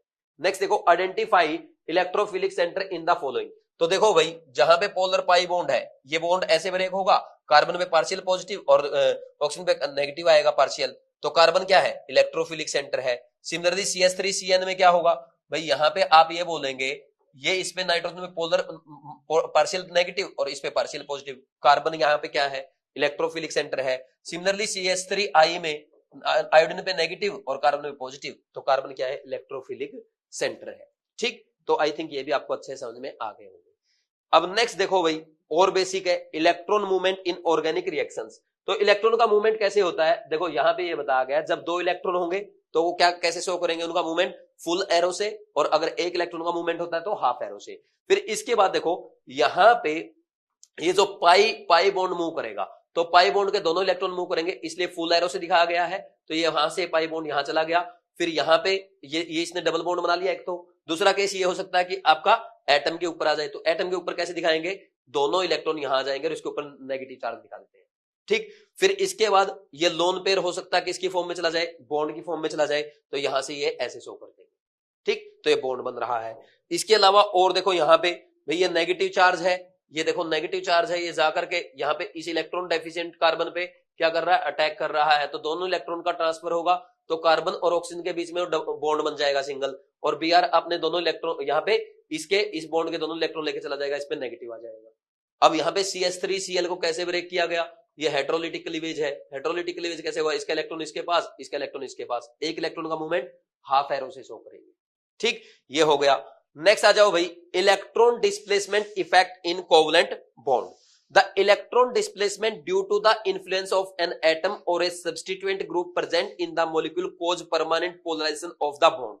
ये बात आप समझे भाई। ये बोल रहा कि अगर एक मॉलिक्यूल है आपका, जैसे मान लीजिए मैं बोलता हूं ये वाला मॉलिक्यूल है, जैसे ये मान लो ये वाला मॉलिक्यूल है, ठीक। तो इसमें क्या होगा, इलेक्ट्रॉन का डिस्प्लेसमेंट कैसे होता है भाई, यहां पे इलेक्ट्रोनेगेटिव एटम है, इसकी तरफ इलेक्ट्रॉन का मूवमेंट होगा, तो हम क्या बोलेंगे, इलेक्ट्रॉन ज्यादा इसकी तरफ रहेंगे तो इसमें पार्शियल नेगेटिव, इसमें पार्शियल पॉजिटिव आएगा, ठीक। तो ये विद इन ए मॉलिक्यूल हो रहा अपने आप, या रेजोनेंस के कारण हो रहा हो। जैसे रेजोनेंस भी तो होता है भाई, रेजोनेंस में क्या होगा, ये रेजोनेंस होता है, जैसे ये ऐसे, ये इलेक्ट्रॉन यहां मूव करेगा, ये यहां पे मूव करेगा, तो ये अपने आप हो रहा है। तो इसको हम कहते हैं परमानेंट इफेक्ट। क्या बोलते हैं, ये परमानेंट पोलराइजेशन या ये परमानेंट इफेक्ट है।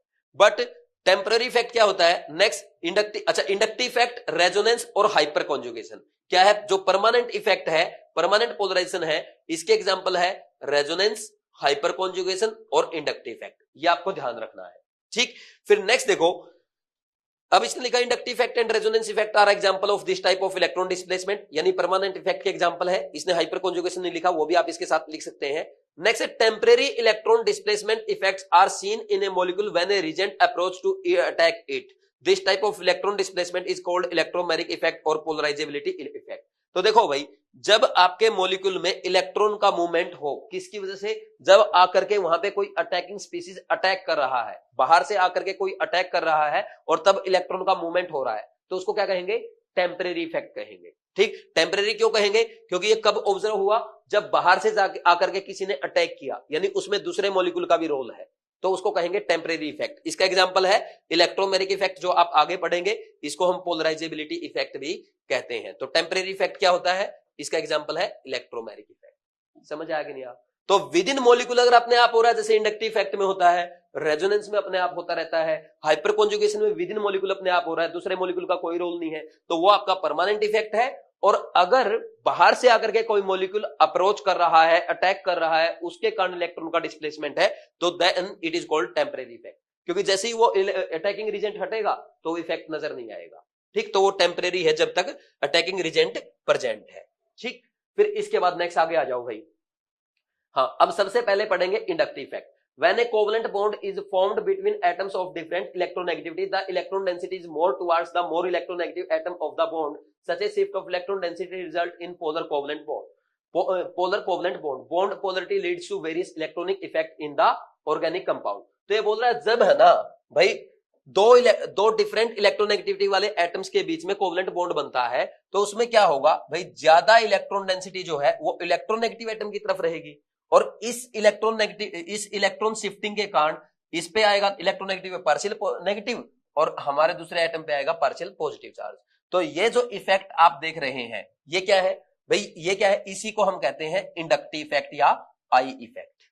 समझ आ गया। तो जैसे फॉर एग्जांपल यहां पे देखो, ये देखो क्लोरीन है, क्लोरीन क्या करेगा, यहाँ पे कार्बन इस बॉन्ड के इलेक्ट्रॉन को अपनी तरफ अट्रैक्ट करेगा, क्लोरीन पे नेगेटिव, कार्बन पे पार्शियल पॉजिटिव, तो इस पे पार्शियल पॉजिटिव आएगा, दूसरे कार्बन के अपनी तरफ अट्रैक्ट करेगा, इस पे कम पार्शियल पॉजिटिव आएगा, और तीसरा कार्बन और अगर यहाँ पे होगा उस पे कम पार्शियल पॉजिटिव चार्ज आएगा। तो 3 कार्बन के बाद ये इफेक्ट डिसअपियर हो जाता है।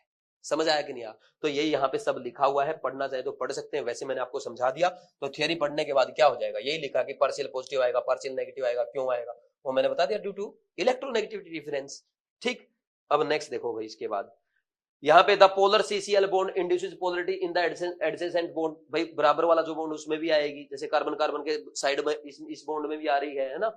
Such polarization of sigma bond caused in the polarization of adjacent sigma bond is referred to as inductive effect. इसको क्या कहते हैं, inductive effect. This effect is passed to the on to the subsequent bonds also, but the effect decreases rapidly as the number of intervening bonds increase and becomes vanishingly small after 3 bond. यानी 3 bond के बाद क्या होता है, लगभग खत्म ही हो जाता है, ठीक। फिर उसके बाद नेक्स्ट क्या है, the inductive effect is related to the ability of the substituent to either withdraw or donate electron density to the attached carbon atom. Based on this ability, the substituent can be classified as electron withdrawing or electron donating group relative to the hydrogen, halogens and many other groups such as nitro, cyano, carboxy, ester, aryl oxy or etc. are electron withdrawing groups. On the other hand, alkyl group like methyl, ethyl are usually considered as electron donating group. तो देखो भाई, जो hydrogen है उसका inductive effect क्या consider किया गया है, 0, बट हाइड्रोजन के कंपैरिजन में जो इलेक्ट्रॉन डोनेट करेंगे those are known as plus I groups, और जो इलेक्ट्रॉन विड्रॉ करेंगे those are known as minus I group. और किसके बारे में बात करते हैं ऑर्गेनिक केमिस्ट्री में? कार्बन के लिए बात करते हैं। तो कार्बन से अगर मोर इलेक्ट्रोनेगेटिव एटम जुड़ा होगा, जैसे ऑक्सीजन है, नाइट्रोजन है, हेलोजन्स है, तो वो क्या करेंगे? इलेक्ट्रॉन विड्रॉ करेंगे, इसलिए करेंगे माइनस आई का काम। और अगर कार्बन के साथ कार्बन ही जुड़ा है, इथाइल मिथाइल ग्रुप जुड़े हैं, तो वो करेंगे इलेक्ट्रॉन डोनेशन का काम, तो इसलिए इनको कहेंगे प्लस आई ग्रुप। तो ये समझ में आ गया, यही यहाँ पे लिखा हुआ है। फिर इसके बाद नेक्स्ट और आगे बढ़ जाओ भाई, ये विच bond is more polar in the following pairs of molecules, इनमें बताओ भाई ज्यादा पोलर बॉन्ड कौन सा है? जैसे इसमें CH3 और हाइड्रोजन, और यहाँ पे कार्बन हाइड्रोजन और कार्बन ब्रोमीन, तो कार्बन ब्रोमीन का बॉन्ड ज्यादा पोलर है, क्योंकि इनमें क्या है, इलेक्ट्रोनेगेटिव डिफरेंस होने के कारण इस पे ब्रोमीन पे नेगेटिव, इस पे पॉजिटिव आता है। फिर यहाँ पे कार्बन नाइट्रोजन और कार्बन ऑक्सीजन में भाई इन दोनों की इलेक्ट्रोनेगेटिविटी डिफरेंस ज्यादा है, इसलिए ज्यादा पोलर होगा। यहाँ पे कार्बन ऑक्सीजन और ये कार्बन सल्फर है, तो इसमें क्या है, इन दोनों में इलेक्ट्रोनेगेटिविटी ज्यादा, इसलिए ज्यादा पोलर बॉन्ड होगा। नेक्स्ट क्वेश्चन देखो, in which carbon carbon bond of CH3 CH2 CH2 Br the inductive effect is expected to be the least. तो भाई जो लास्ट का कार्बन है, इस वाले कार्बन में क्या होगा? सबसे कम इंडक्टिव इफेक्ट देखने को मिलेगा इस कार्बन कार्बन सिग्मा बॉन्ड में। ठीक, नेक्स्ट इसके बाद आ जाओ भाई। अच्छा, इसने बोला the effect is list in bond between the carbon 3 and hydrogen. अच्छा, ये बोल रहा, देखो मैं बताता हूं आपको इसने क्या लिखा है भाई। यहां पे इसके ऊपर नेगेटिव आएगा, इसके ऊपर पार्शियल पॉजिटिव, इसके ऊपर और कम पार्शियल पॉजिटिव, इसके ऊपर और कम, तो ये हो गया एक बॉन्ड, दो सिग्मा बॉन्ड, दूसरा सिग्मा बॉन्ड, तीसरा सिग्मा बॉन्ड। इसके बाद चौथा जो कार्बन हाइड्रोजन सिग्मा बॉन्ड आएगा, इसमें इंडक्टिव इफेक्ट बिल्कुल क्या होगा? नेग्लिजिबल होगा। तो ये पूछ रहा था कौन से में होगा, तो ये अच्छा क्वेश्चन बन गया यहाँ पे। तो आप कहेंगे कि जो थर्ड कार्बन का हाइड्रोजन के साथ बॉन्ड है, ये 1 2 3 थर्ड कार्बन का जो हाइड्रोजन के साथ बॉन्ड है, तो इसमें सबसे कम इंडक्टिव इफेक्ट देखने को मिलेगा। ठीक, फिर इसके बाद नेक्स्ट आगे बढ़ जाओ भाई। अब आ गई बात रेजोनेंस स्ट्रक्चर की। भाई रेजोनेंस आप पढ़ चुके हैं, कहां पढ़ा है? केमिकल बॉन्डिंग में पढ़ा है। जल्दी से एक बार रिवाइज करा देता हूं। देखो भाई, बेंजीन की अगर बात की जाए तो स्टार्टिंग में देखा गया यार, बेंजीन में क्या है? डबल बॉन्ड भी है और सिंगल बॉन्ड भी है। ठीक, तो डबल बॉन्ड की बॉन्ड लेंथ क्या होती है? कम, सिंगल बॉन्ड की ज्यादा होती है। ठीक, और जब इसका एक्सपेरिमेंटली रिजल्ट फाइंड आउट किए गए, तो ये देखा गया यार, इसमें 3 सिंगल बॉन्ड थे, 3 डबल बॉन्ड थे, तो 3 की सेम होनी चाहिए, 3 और बाकी 3 की उनसे डिफरेंट होनी चाहिए। बट पाया ये गया सभी कार्बन कार्बन की बॉन्ड लेंथ सेम है, और वो जो बॉन्ड लेंथ आ रही है वो लगभग 139 पिकोमीटर आ रही है, जो लगभग सिंगल बॉन्ड और डबल बॉन्ड के बीच में है कहीं पे। ठीक, तो इसलिए बता गया यार, इसमें कुछ ना कुछ तो है, मतलब इसका ये वाला स्ट्रक्चर भी एग्जिस्ट करता है और ये वाला स्ट्रक्चर भी एग्जिस्ट करता है। तो फिर इसको हाइपोथेटिकल कॉन्सेप्ट नेम दिया गया रेजोनेंस। यानी इसमें ये बता गया, ये जो बॉन्ड्स है ये चक्कर काटते रहते हैं, ये तो हर बॉन्ड पे क्या आ रहा है? पार्शियल डबल बॉन्ड करेक्टर आ रहा है, तो ये बताया गया, और इस फिनोमिना को कहते हैं रेजोनेंस। ये हाइपोथेटिकल फिनोमिना है, ये इसका कोई रियल एग्जिस्टेंस नहीं है। आप ऐसा नहीं देख सकते कि इलेक्ट्रॉन स्कोप से वहां देख रहे हैं कि यार रियल में हो रहा है या नहीं हो रहा। ठीक, तो ऐसा दिखेगा नहीं, बट हमने कंसीडर किया है, बस पोलिंग ने बता दिया था कि ऐसा ऐसा होता होगा, है ना। जैसे यहां भी लिखा देखो, the resonance structures, canonical structure or contributing structure are hypothetical and individuality do not represent any real molecule. ठीक, ये बोल रहा है कि हाइपोथेटिकल स्ट्रक्चर्स हैं, रियल में नहीं है, मान रहे हैं ऐसा हो रहा होगा। तो वैसा ही देखो यहाँ पे CH3NO2 के केस में बताया गया है, तो CH3NO2 के केस में क्या है? ये नाइट्रोजन पे डबल बॉन्ड है, फिर यहाँ पे भी एक बार ये क्या करेगा? यहाँ पे डबल बॉन्ड बना लेगा, तो ये वापस सिंगल बॉन्ड बना लेगा, तो ये दो रेजोनेटिंग स्ट्रक्चर इनके बनते हैं। तो इसमें भी पाया गया कि दोनों की बॉन्ड लेंथ क्या है? ऑलमोस्ट सेम है। अब नेक्स्ट देखो, एनर्जी ऑफ एक्चुअल स्ट्रक्चर। अच्छा, जो ये रेजोनेटिंग स्ट्रक्चर बनते हैं इनको कैनोनिकल फॉर्म या कंट्रीब्यूटिंग स्ट्रक्चर बोलते हैं, और इन सब का जो एवरेज स्ट्रक्चर बनता है, जो आपके मॉलिक्यूल के कैरेक्टरिस्टिक को डिफाइन करता है, जैसे उसने बेंजीन के कार्बन कार्बन बॉन्ड लेंथ को 139 पिकोमीटर बताया, उसको हम कहते हैं रेजोनेंस हाइब्रिड। ठीक, तो इसमें अब देखो, the energy of actual structure of the molecule, जिसको हम रेजोनेंस हाइब्रिड कह रहे हैं, is lower than that of the any canonical structure. यानी भाई उसकी एनर्जी क्या होगी? कम होगी बाकी कैनोनिकल फॉर्म से। The difference in energy between the actual structure and lowest energy resonance structure, that is resonance hybrid, is called resonance stabilization energy और resonance energy। ठीक, तो इसको resonance energy कहते हैं, जो आपका lowest energy structure और जो actual structure है उसके बीच का energy difference है।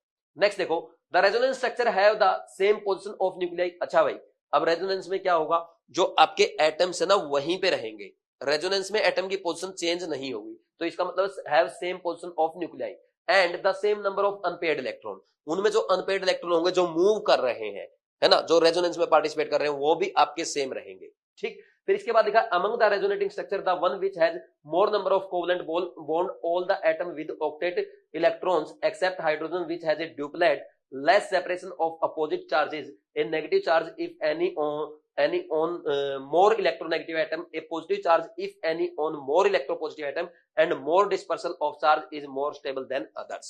तो देखो इसने क्या किया एग्जामिनर ने, सॉरी एनसीईआरटी ने, भाई इसने लिख दिया, बट बात इसने इतनी गहराई की लिख रखी है, आगे जो क्वेश्चन लिखा है इसको समझने में आपको, इसको क्वेश्चन को सोल्व करोगे तब समझ में आएगा। बट मैं क्या करूंगा भाई, आपको एनसीईआरटी की लाइन रटने की बजाय सिंपलेस्ट फॉर्म में लिखवा दूंगा। तो आप लिखो स्टेबिलिटी ऑफ रेजोनेटिंग स्ट्रक्चर्स। तो सबसे पहले कौन सा स्ट्रक्चर ज्यादा स्टेबल होगा भाई, neutral structure is always more stable then polar structure. Polar structure का मतलब जिसमें पॉजिटिव नेगेटिव चार्ज आ रहा होगा। सेकंड, अब मान लीजिए एक से ज्यादा पोलर स्ट्रक्चर है, उसमें स्टेबिलिटी कैसे बताएंगे, जिसका ऑक्टेट कंप्लीट होगा उसकी स्टेबिलिटी इनकम्प्लीट ऑक्टेट वाले स्ट्रक्चर से ज्यादा होगी। ठीक, इनकम्प्लीट ऑक्टेट वाले स्ट्रक्चर से ज्यादा स्टेबिलिटी होगी। ठीक, ये समझ में आ गया। फिर अब मान लीजिए भाई ऐसे ऐसे बहुत सारे मॉलिक्यूल हों जिनमें इनकम्प्लीट ऑक्टेट है, तो आप क्या देखेंगे भाई, नेगेटिव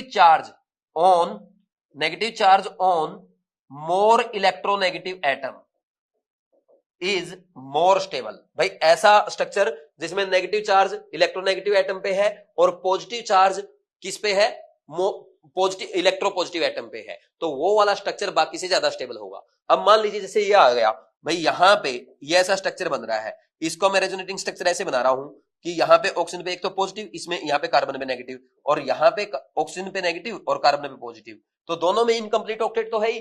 तो ज्यादा स्टेबल कौन सा होगा, जिसमें क्या है भाई, जिसमें क्या है इलेक्ट्रोनेगेटिव पे नेगेटिव और इलेक्ट्रोपॉजिटिव पे पॉजिटिव, तो ये वाला ज्यादा स्टेबल है, ये वाला कम स्टेबल होगा। फोर्थ पॉइंट भाई, अगर distance between same charge increase होगा तो स्टेबिलिटी इंक्रीज होगी, और डिस्टेंस बिटवीन अपोजिट चार्ज अगर डिक्रीज होगा या डिक्रीज होगा तो स्टेबिलिटी इंक्रीज होगी। तो डिस्टेंस बिटवीन अपोजिट चार्ज क्या होना चाहिए, कम होना चाहिए, ताकि उनमें फोर्स ऑफ अट्रैक्शन ज्यादा होगा जिससे स्टेबिलिटी इंक्रीज होगी। और डिस्टेंस बिटवीन सेम चार्ज क्या होगा, ज्यादा होगा तो भी स्टेबिलिटी इंक्रीज होगी, क्योंकि अगर ज्यादा दूर होंगे सेम चार्ज जैसे पॉजिटिव पॉजिटिव, उनमें रिपल्सन कम होगा तो स्टेबिलिटी ज्यादा होगी, और अगर वो पास आ गए तो उनमें रिपल्सन होगा, स्टेबिलिटी कम होगी। तो यहाँ पे आप वैसा वर्षा भी लिख सकते हैं। तो ये 4 रूल है, अगर ये 4 रूल आपको आते हैं तो आप किसी भी क्वेश्चन को आराम से सोल्व कर सकते हैं, किसी भी लेवल का, NEET, JEE mains, IIT advance, other exam कोई भी कर लो। समझ गए ना। फिर इसके बाद नेक्स्ट आ जाओ भाई, यहां पे प्रॉब्लम 12.16 इसने बोला है right the resonating structure of acetate ion and show the movement of electron by curved arrow. तो ये देखो भाई, ये तो आपको बनाना आता है, सिंपल है। देखो इस पे नेगेटिव चार्ज है, ये यहाँ इलेक्ट्रॉन आएगा तो ये पाई इलेक्ट्रॉन यहाँ मूव कर जाएगा, क्योंकि ओवरऑल कार्बन के 4 ही बॉन्ड रहेंगे ना, तो दोनों के आपने डबल बॉन्ड बना दिए, कार्बन के साथ सिंगल बॉन्ड है, कार्बन 5 बॉन्ड थोड़ा बनाएगा। ठीक, तो फिर दूसरे केस में आप ऐसे कर दो, ये नेगेटिव चार्ज यहाँ तो ये यहाँ चला जाएगा, तो ये इसके 2 रेजोनेटिंग स्ट्रक्चर बनेंगे। और इसका रेजोनेंस हाइब्रिड बनाना तो ऐसे बनाते हैं भाई, इस पे भी पार्शियल डबल बॉन्ड, इस पे भी पार्शियल डबल बॉन्ड, और ओवरऑल चार्ज -1, ऐसे शो करते हैं।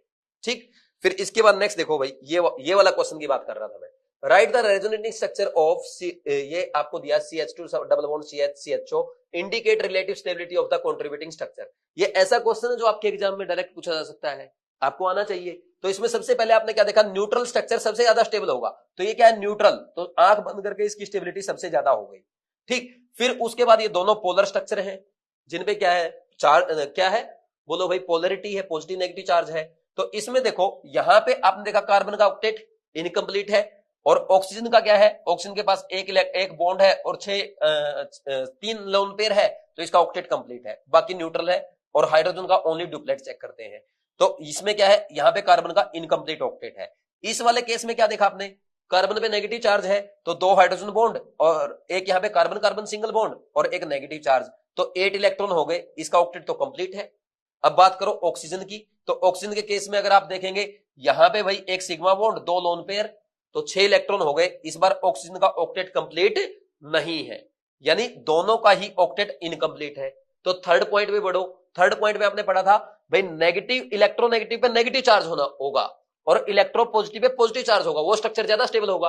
तो इलेक्ट्रोनेगेटिव कौन है, ऑक्सीजन, तो ऑक्सीजन में जिसमें नेगेटिव है और कार्बन पे पॉजिटिव, वो वाला ज्यादा स्टेबल है। तो ये वाला स्ट्रक्चर देखो, ऑक्सीजन पे नेगेटिव, कार्बन पे पॉजिटिव, तो ये वाला थर्ड वाले से ज्यादा स्टेबल होगा। आई थिंक आपको अच्छे समझ में आ गया होगा। ठीक, तो ये हो गया। तो देखो बहुत अच्छे से कर रहे हैं, है ना, भले ही एनसीईआरटी में कम दिया लेकिन हम डिटेल में एक पॉइंट को अच्छे से समझ रहे हैं। नेक्स्ट देखो भाई, तो नेक्स्ट ये 12.18 में देखो, explain why the following two structures 1 and 2 can not be the major contributing structure to the real structure of CH3 COOCH3। तो इसमें देखो भाई, फर्स्ट स्ट्रक्चर जो है ये कंट्रीब्यूटिंग क्यों नहीं हो सकता, इसका मेजर कंट्रीब्यूशन इसलिए नहीं हो सकता क्योंकि कार्बन पे पॉजिटिव चार्ज है, इनकम्प्लीट ऑक्टेट है, तो इसलिए ये मेजर कंट्रीब्यूटिंग स्ट्रक्चर नहीं हो सकता। दूसरा स्ट्रक्चर देखो भाई, इसमें अगर आप चेक करेंगे, कार्बन कार्बन सबका ऑक्टेट कंप्लीट है, यहां पे इस ऑक्सीजन के 3 बॉन्ड और 1 lone pair, octet complete, 1 bond 3 lone pair, इसका भी ऑक्टेट कंप्लीट, ऑक्टेट सबका कंप्लीट है, बट यहां पे थोड़ा सा चार्ज सेपरेशन ज्यादा है। तो चार्ज सेपरेशन ज्यादा होने की वजह से आप ये बोल सकते हैं ये मेजर कंट्रीब्यूटिंग स्ट्रक्चर नहीं हो सकता। ठीक, ये स्ट्रक्चर हो सकता है बट मेजर कंट्रीब्यूटिंग नहीं हो सकता, क्योंकि इनमें क्या है, थोड़ा सा पॉजिटिव और नेगेटिव चार्ज में सेपरेशन ज्यादा है। अगर पॉजिटिव और नेगेटिव चार्ज में सेपरेशन कम होगा तो स्टेबिलिटी ज्यादा होगी। तो फिर इसके बाद यहां पे आपसे पूछ लिया जाए सेकंड और थर्ड, फर्स्ट में कौन ज्यादा स्टेबल है, तो आप बोल देंगे सेकंड, क्योंकि उसका ऑक्टेट कंप्लीट है। कोई डाउट तो नहीं है। ठीक, फिर इसके बाद नेक्स्ट आगे बढ़ो भाई, आगे क्या है, नेक्स्ट इसने लिखा resonance effect. The resonance effect is defined as the polarity produced in the molecule by the interaction of 2 pi bonds or between a pi bond and lone pair of electron present on an adjacent atom. The effect is transmitted through the chain.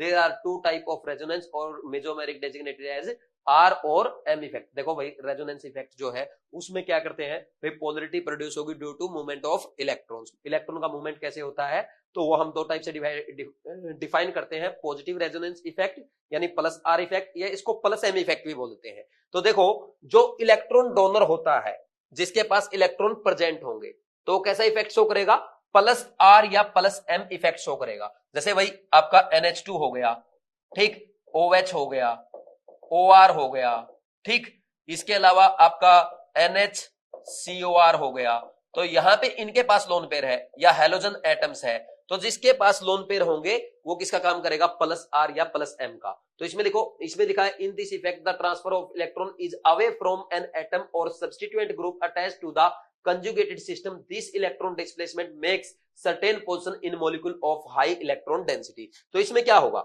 देखो भाई, यहां पे ये conjugated positions है, तो यहां पे क्या हुआ, ये लोन पेयर से आपका पाई इलेक्ट्रॉन की तरफ इलेक्ट्रॉन का मूवमेंट हो रहा है, तो यहां पे ये किसका काम करेगा, इसने क्या किया, इलेक्ट्रॉन डोनेट कर रहा है, इसलिए प्लस एम का काम करेगा। और इसके प्लस एम की वजह से क्या है, आपके बेंजीन रिंग पे क्या आ रहा है, नेगेटिव चार्ज आ रहा है, तो ये यहां से फिर ये आगे मूव करेगा तो नेगेटिव चार्ज इस पोजीशन पे आएगा, फिर ये आगे मूव करेगा तो नेगेटिव चार्ज इस पोजीशन पे आएगा, फिर वापस ये यहां आएगा तो ये वापस ये वाला स्ट्रक्चर बन जाएगा। ठीक, बस उसमें बॉन्ड डिफरेंट होंगे बेंजीन के, ये वाला यहां आएगा, एक यहां, एक और ये NH2।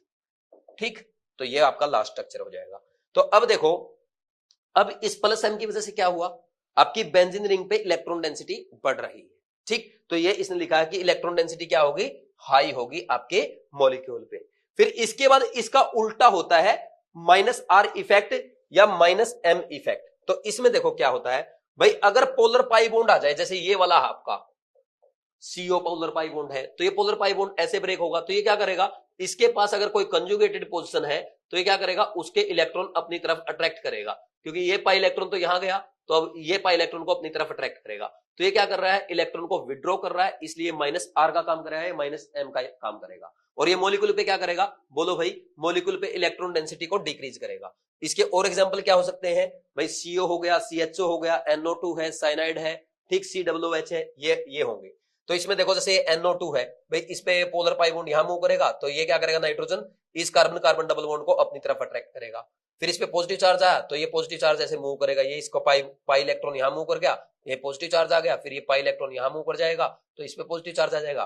तो आप एक बात देख रहे हैं, दोनों स्ट्रक्चर में, चाहे ऊपर वाला चाहे नीचे वाला, जो पॉजिटिव या नेगेटिव चार्ज है बेंजीन में कहां मूव कर रहा है, ऑर्थो या पैरा पोजीशन पे, मेटा पोजीशन पे कभी नहीं मिलेगा। तो इसलिए हमेशा रेजोनेंस जब भी होगा, कहां होगा, ऑर्थो पोजीशन पे या पैरा पोजीशन पे, कभी भी मेटा पोजीशन पे नहीं होता है। ये बात आपको ध्यान रखनी है, मेटा पोजीशन पे रेजोनेंस नहीं होता है। रेजोनेंस के कारण देख लो, ऊपर वाले में भी मेटा पोजीशन पे कहीं पे नेगेटिव चार्ज नहीं आया, नीचे वाले में भी मेटा पोजीशन पे कहीं पे पॉजिटिव चार्ज नहीं आया। फिर इसने यहां पे प्लस आर इफेक्ट और माइनस आर इफेक्ट के एग्जांपल लिखे हैं। भाई प्लस आर वो होते हैं जो इलेक्ट्रॉन डोनेटिंग होते हैं, तो इसमें इलेक्ट्रॉन डोनेटिंग, इनका इलेक्ट्रॉन डोनेशन का ऑर्डर अगर आप लिखेंगे तो वैसे तो इसने लिखा नहीं, अगर आप लिखना चाहें लिख सकते हैं, मैं आपको नोट्स में लिखवाता हूं, NH फिर NHR और फिर उससे कम NR2, फिर उससे कम होता है OH का, उससे कम होता है OR का, और फिर इससे कम किसका आएगा, बोलो भाई, जैसे ये आ गया NHCOR और फिर OCOR, ठीक, और फिर आते हैं आपके हेलोजेंस, ये ऑर्डर होता है। हेलोजेंस का प्लस एम सबसे कम होता है, तो ये प्लस एम पावर का ऑर्डर है। तो ऐसे ही माइनस एम का ऑर्डर की अगर आप बात करेंगे तो देखो इसमें जो दिए हैं वो कर लो, NO2 का सबसे ज्यादा, उससे कम साइनाइड का, उससे कम किसका आएगा CHO का, उससे कम CO का, और सबसे कम आएगा COOH का। ये ऑर्डर इनका माइनस एम का होता है अगर आप ऑर्डर लिखना चाहें, क्योंकि यहां से आप एसिडिक स्ट्रेंथ, बेसिक स्ट्रेंथ वगैरह फाइंड आउट करते हैं जब काम आता है। कर लेंगे भाई, तो ये नोट कर सकते हैं, और अगर आपको आता है तो कोई जरूरत नहीं है, ठीक। बट ये जरूर पता होना चाहिए कौन सा प्लस एम है, कौन सा माइनस एम है, या कौन सा प्लस आ रहा है या कौन सा माइनस आ रहा है, इफेक्ट शो करेगा, क्योंकि डायरेक्ट एग्जामिनर आपसे एग्जाम में पूछ सकता है, क्योंकि एनसीईआरटी में गिवन है, ठीक। फिर इसके बाद नेक्स्ट आगे बढ़ते हैं, the presence of alternative single and double bond in an open chain or cyclic system is termed as conjugated system. तो देखो भाई, अगर ऐसा हो जाए भाई, ऐसा, इसको बोलते हैं कंजुगेटेड पोजीशन, ये ऑल्टरनेट पोजीशन पे डबल बॉन्ड हो जाए, या ऑल्टरनेट पोजीशन पे देखो लोन पेयर आ जाए डबल पाई बॉन्ड के साथ, या क्या आ जाए यहाँ पे ऑल्टरनेट पोजीशन पे नेगेटिव चार्ज आ जाए, या आपका पाई बॉन्ड के साथ पॉजिटिव चार्ज आ जाए ऑल्टरनेट पोजीशन पे, तो इसको बोलते हैं कंजुगेशन, ठीक है। फिर इसके बाद नेक्स्ट है electromeric effect. It is a temporary effect, the organic compound having a multiple bond, so this effect in presence of an attacking reagent only. It is defined as the complete transfer of shared pair of pi electron of to one of them atoms joined by a multiple bond on the demand of an attacking reagent. The effect is annulled as soon as attacking reagent is removed from the domain of the reaction. यानी आपका molecule जिसके पास multiple bond present है, तो उसके पास जब कोई attacking regent आता है तो उसकी प्रेजेंस में वो क्या करेगा, इलेक्ट्रॉन का ट्रांसफर होगा, तो इसको कहते हैं इलेक्ट्रोमेरिक इफेक्ट। जैसे ही अटैकिंग रिजेंट दूर जाएगा, हटा देंगे आप, रिमूव कर देंगे, तो वो इफेक्ट शो नहीं करेगा, तो इसको इलेक्ट्रोमेरिक इफेक्ट कहते हैं, और ये एक टेम्पररी इफेक्ट होता है। फिर इसके बाद देखो ये दो टाइप का होता है, पॉजिटिव इलेक्ट्रोमेरिक इफेक्ट और negative electromeric effect. Positive electromeric effect में क्या है, in this effect the pi electron of the multiple bond are transferred to that atom to which the reagent gets attached। यानी भाई देखो, पाई इलेक्ट्रॉन जहां पे move किया, जैसे ये पाई इलेक्ट्रॉन इस कार्बन पे मूव किया है, और जो अटैकिंग रिजेंट है आकर के उसी कार्बन पे अटैच हो जाए जिसपे आपका पाई इलेक्ट्रॉन्स मूव किया है, उसको कहेंगे प्लस ई इफेक्ट या पॉजिटिव इलेक्ट्रोमेरिक इफेक्ट। और इसका अगर उल्टा हो जाए, भाई आपका जो अटैकिंग रिजेंट है वो ऐसे एटम पे जाकर के अटैच हो जाए जो इलेक्ट्रॉन लूज कर रहा था, तो इसमें लूज इस कार्बन ने की है, तो यहां पे आगे साइनाइड लग गया, उसको कहेंगे माइनस ई इफेक्ट या negative effect, negative electromeric effect, ठीक। फिर इसके बाद नेक्स्ट देखो भाई, ये हो गया प्लस ई और माइनस ई। अब नेक्स्ट क्या है, When inductive and electromeric effect operate in opposite direction, the electromeric effect predominates। भाई इंडक्टिव इफेक्ट और इलेक्ट्रोमेरिक इफेक्ट दोनों एक साथ काम कर रहे हैं, तो उसमें ज्यादा इफेक्टिव कौन होगा, इलेक्ट्रोमेरिक इफेक्ट होगा, ये ध्यान रखना है, एनसीईआरटी में ये नोट लिखा हुआ है। नेक्स्ट है hyperconjugation. Hyperconjugation is a general stabilizing interaction. It involves delocalization of sigma electrons of CH bond of an alkyl group directly attached to an atom of unsaturated system or to an atom with an unshared p orbital. The sigma electrons of CH bond of the alkyl group enter into the partial conjugation with the attached unsaturated system or with the unshared p orbital. Hyperconjugation is a permanent effect। मैंने आपको पहले ही बता दिया था, आप भले ही दोबारा से लिख लेना भाई ये बात कि रेजोनेंस, हाइपर कॉन्जुगेशन, इंडक्टिव, ये क्या है, ये परमानेंट इफेक्ट है, ये परमानेंट इफेक्ट है। और electromeric effect is the temporary effect. Direct exam में क्वेश्चन आ सकता है which of the following is temporary effect, तो आप बताएंगे electromeric effect. Resonance, hyper conjugation, inductive effect permanent effect होते हैं, ठीक। फिर मत बोलना सर ने बताया नहीं था। नेक्स्ट देखो, टू अंडरस्टैंड, अच्छा हाइपर कॉन्जुगेशन में क्या होता है भाई, हाइपर कॉन्जुगेशन में ये बता रहा है, मान लीजिए ऐसा हो जाए, जैसे ये कार्बन है, इसके ऊपर पॉजिटिव चार्ज है, ठीक, तो इसके बगल में जो कार्बन है इसको हम नॉर्मली अल्फा कार्बन कहते हैं। अगर इसके पास एटलीस्ट एक कार्बन हाइड्रोजन सिग्मा बॉन्ड है, तो क्या होगा, बोलो भाई, यहां पे ये कार्बन हाइड्रोजन सिग्मा बॉन्ड यहां मूव कर जाता है, ठीक, यानी इस पाई ऑर्बिटल की तरफ, वैकेंट पाई ऑर्बिटल की तरफ मूव कर जाता है। तो ये है आपका हाइपर कॉन्जुगेशन। सिमिलरली अगर कार्बन कार्बन पाई बॉन्ड हो, तो कार्बन कार्बन पाई बॉन्ड हो और यहां पे कार्बन हाइड्रोजन सिग्मा बॉन्ड एक प्रेजेंट हो, उसके अल्टरनेट पोजीशन पे अल्फा कार्बन में बोल दो, तो उस केस में भी ये पाई इलेक्ट्रॉन यहां मूव कर जाएगा और ये सिग्मा बॉन्ड यहां आ जाता है। तो ये इसको कहते हैं हाइपर कॉन्जुगेशन। और हाइपर कॉन्जुगेशन परमानेंट इफेक्ट क्यों है? क्योंकि ये विद इन मॉलिक्यूल हो रहा है, तो इसमें ना इसको कोई अटैकिंग रिजेंट की जरूरत नहीं पड़ रही, इसलिए क्या है, ये परमानेंट इफेक्ट है। फिर इसके बाद नेक्स्ट आता है to understand hyperconjugation effect, let us take an example of CH3CH2 plus ethyl cation in which the positively charged carbon atom has an empty p orbital. One of the CH bond of the methyl group can align in the plane of this empty p orbital, and the electrons constituting the CH bond in plane with this p orbital can then be delocalized into p orbital as depicted in figure. तो देखो इसने कितना बढ़िया बताया, अगर आप ध्यान से इसको समझे। ये बोल रहा है भाई जैसे आपका ना इथाइल कैटायन है, तो इस कार्बन पे पॉजिटिव चार्ज है, ठीक, तो ये तो हो गया sp2 हाइब्रिडाइज। तो sp2 हाइब्रिडाइज मान लीजिए इस प्लेन में है, ठीक, तो यहां पे इसका इसके परपेंडिकुलर प्लेन में क्या होगा, वैकेंट p ऑर्बिटल। तो दूसरा कार्बन आपका sp3 हाइब्रिडाइज है, तो जो sp3 हाइब्रिडाइज एटम होगा तो उसका एक कार्बन हाइड्रोजन बॉन्ड क्या आएगा, बोलो भाई, इस डायरेक्शन में आएगा कि नहीं आएगा, जिसमें आपका वैकेंट ऑर्बिटल है। तो ये वैकेंट ऑर्बिटल क्या करता है, यहां पे ये कार्बन के हाइड्रोजन के जो सिग्मा बॉन्ड के इलेक्ट्रॉन है ये इसके साथ शेयर कर लेता है, इस वैकेंट ऑर्बिटल के साथ, और इस हाइड्रोजन की as a H plus ion छुट्टी हो जाती है और ये इसी की वेसिनिटी में रहता है, ठीक। तो यहां पे ये बन जाएगा पाई बॉन्ड, जैसा मैं अभी आपको बता रहा था, ये ऐसे पाई बॉन्ड बन जाएगा, ठीक। तो यहां पे देखो ये ऐसा लग रहा है कि ये सिग्मा बॉन्ड यहां पे मूव कर रहा है, ठीक। तो यहां पे कैसे आ रहा है, ये sigma bond as a pi bond आ रहा है, तो इसको हम सिग्मा पाई कॉन्जुगेशन भी कहते हैं। क्या कहते हैं, सिग्मा पाई कॉन्जुगेशन। और यहां पे देखो एक टाइप से रेजोनेंस ही हो रहा है, ठीक भाई। एक बार तो ये क्या है, यहाँ पे सिग्मा बॉन्ड की फॉर्म में प्रेजेंट है और एक बार ये पाई बॉन्ड की तरफ मूव कर रहा है, तो यहाँ पे ये रेजोनेंस की तरह हो रहा है। और इसमें जो हाइड्रोजन एटम रहता है ये H प्लस आयन इसकी विसिनिटी में रहेगा, विदाउट बॉन्ड रहेगा, इसके आसपास ही कहीं नहीं जाएगा, बट विदाउट बॉन्ड रहता है, इसलिए इसको नो बॉन्ड रेजोनेंस भी कहते हैं। समझ आया कि नहीं, ठीक है ना, क्लियर है। फिर आगे बढ़ जाते हैं। तो नेक्स्ट देखो भाई कि अच्छा होगा किसके रिस्पेक्ट में, एक बात का ध्यान रखो, कब हो सकता है भाई, जब आपका या तो कार्बोकटायन प्रेजेंट हो, या कार्बन फ्री रेडिकल हो, या कार्बन कार्बन कार्बन के पास डबल बॉन्ड, यहां पे क्या हो, कार्बन कार्बन डबल बॉन्ड हो, ठीक। तो इनके बगल में जो कार्बन होता है उसको अल्फा कार्बन कहते हैं। इस अल्फा कार्बन के पास एटलीस्ट एक अल्फा एच होना चाहिए। क्या कंडीशन है, अल्फा कार्बन के पास इन तीनों कंडीशन में एटलीस्ट एक अल्फा एच प्रेजेंट होगा तो हाइपर कॉन्जुगेशन शो करेगा। समझ आ गया ना, पक्का, ठीक है। अच्छा कभी ये मत बोल देना सर ये नेगेटिव चार्ज है और यहाँ पे ये कार्बन हाइड्रोजन, यहाँ पे ये अल्फा कार्बन के पास अल्फा हाइड्रोजन है तो ये यहां मूव करेगा, ऐसा नहीं होगा, ठीक। एनायन हाइपर कॉन्जुगेशन शो नहीं करेगा, बस carbon carbocation, carbon free radical और कार्बन कार्बन डबल बॉन्ड के कार्बन कार्बन डबल बॉन्ड होगा तभी होगा। और तब भी कब होगा, जब इनके पास अल्फा एटलीस्ट एक अल्फा एच प्रेजेंट हो, ठीक। अब यहां पे देखो, अब फ्री रेडिकल है, जैसे फ्री रेडिकल के केस में क्या होता है, ये ओड इलेक्ट्रॉन यहां आएगा, ये ओड इलेक्ट्रॉन यहां आएगा, और ये वाला जो आपका ये क्या करेंगे, फिर यहाँ पे पाई बॉन्ड बना लेंगे और ये H फ्री रेडिकल के फॉर्म में यहाँ पे विदाउट बॉन्ड प्रेजेंट रहेगा, ठीक। समझ आया कि नहीं, इसमें कोई डाउट तो नहीं है। तो ऐसा आपके फ्री रेडिकल के केस में होता है, ठीक। अच्छा यहाँ पे जितने ज्यादा अल्फा एच होंगे उतना ही ज्यादा हाइपर कॉन्जुगेशन होगा, और हाइपर कॉन्जुगेशन क्या करता है, आपके कार्बोकटायन को या कार्बन फ्री रेडिकल को क्या करता है, स्टेबलाइज करता है। और अगर एल्कीन्स है तो उसकी भी स्टेबिलिटी को ये इंक्रीज करता है। तो जैसे जैसे अल्फा एच इंक्रीज होंगे तो आपका जो स्पीसीज है तो उसमें हाइपर कॉन्जुगेशन ज्यादा होगा, उसकी स्टेबिलिटी इंक्रीज होगी। तो आई थिंक ये भी आपको अच्छे समझ में आ गया होगा।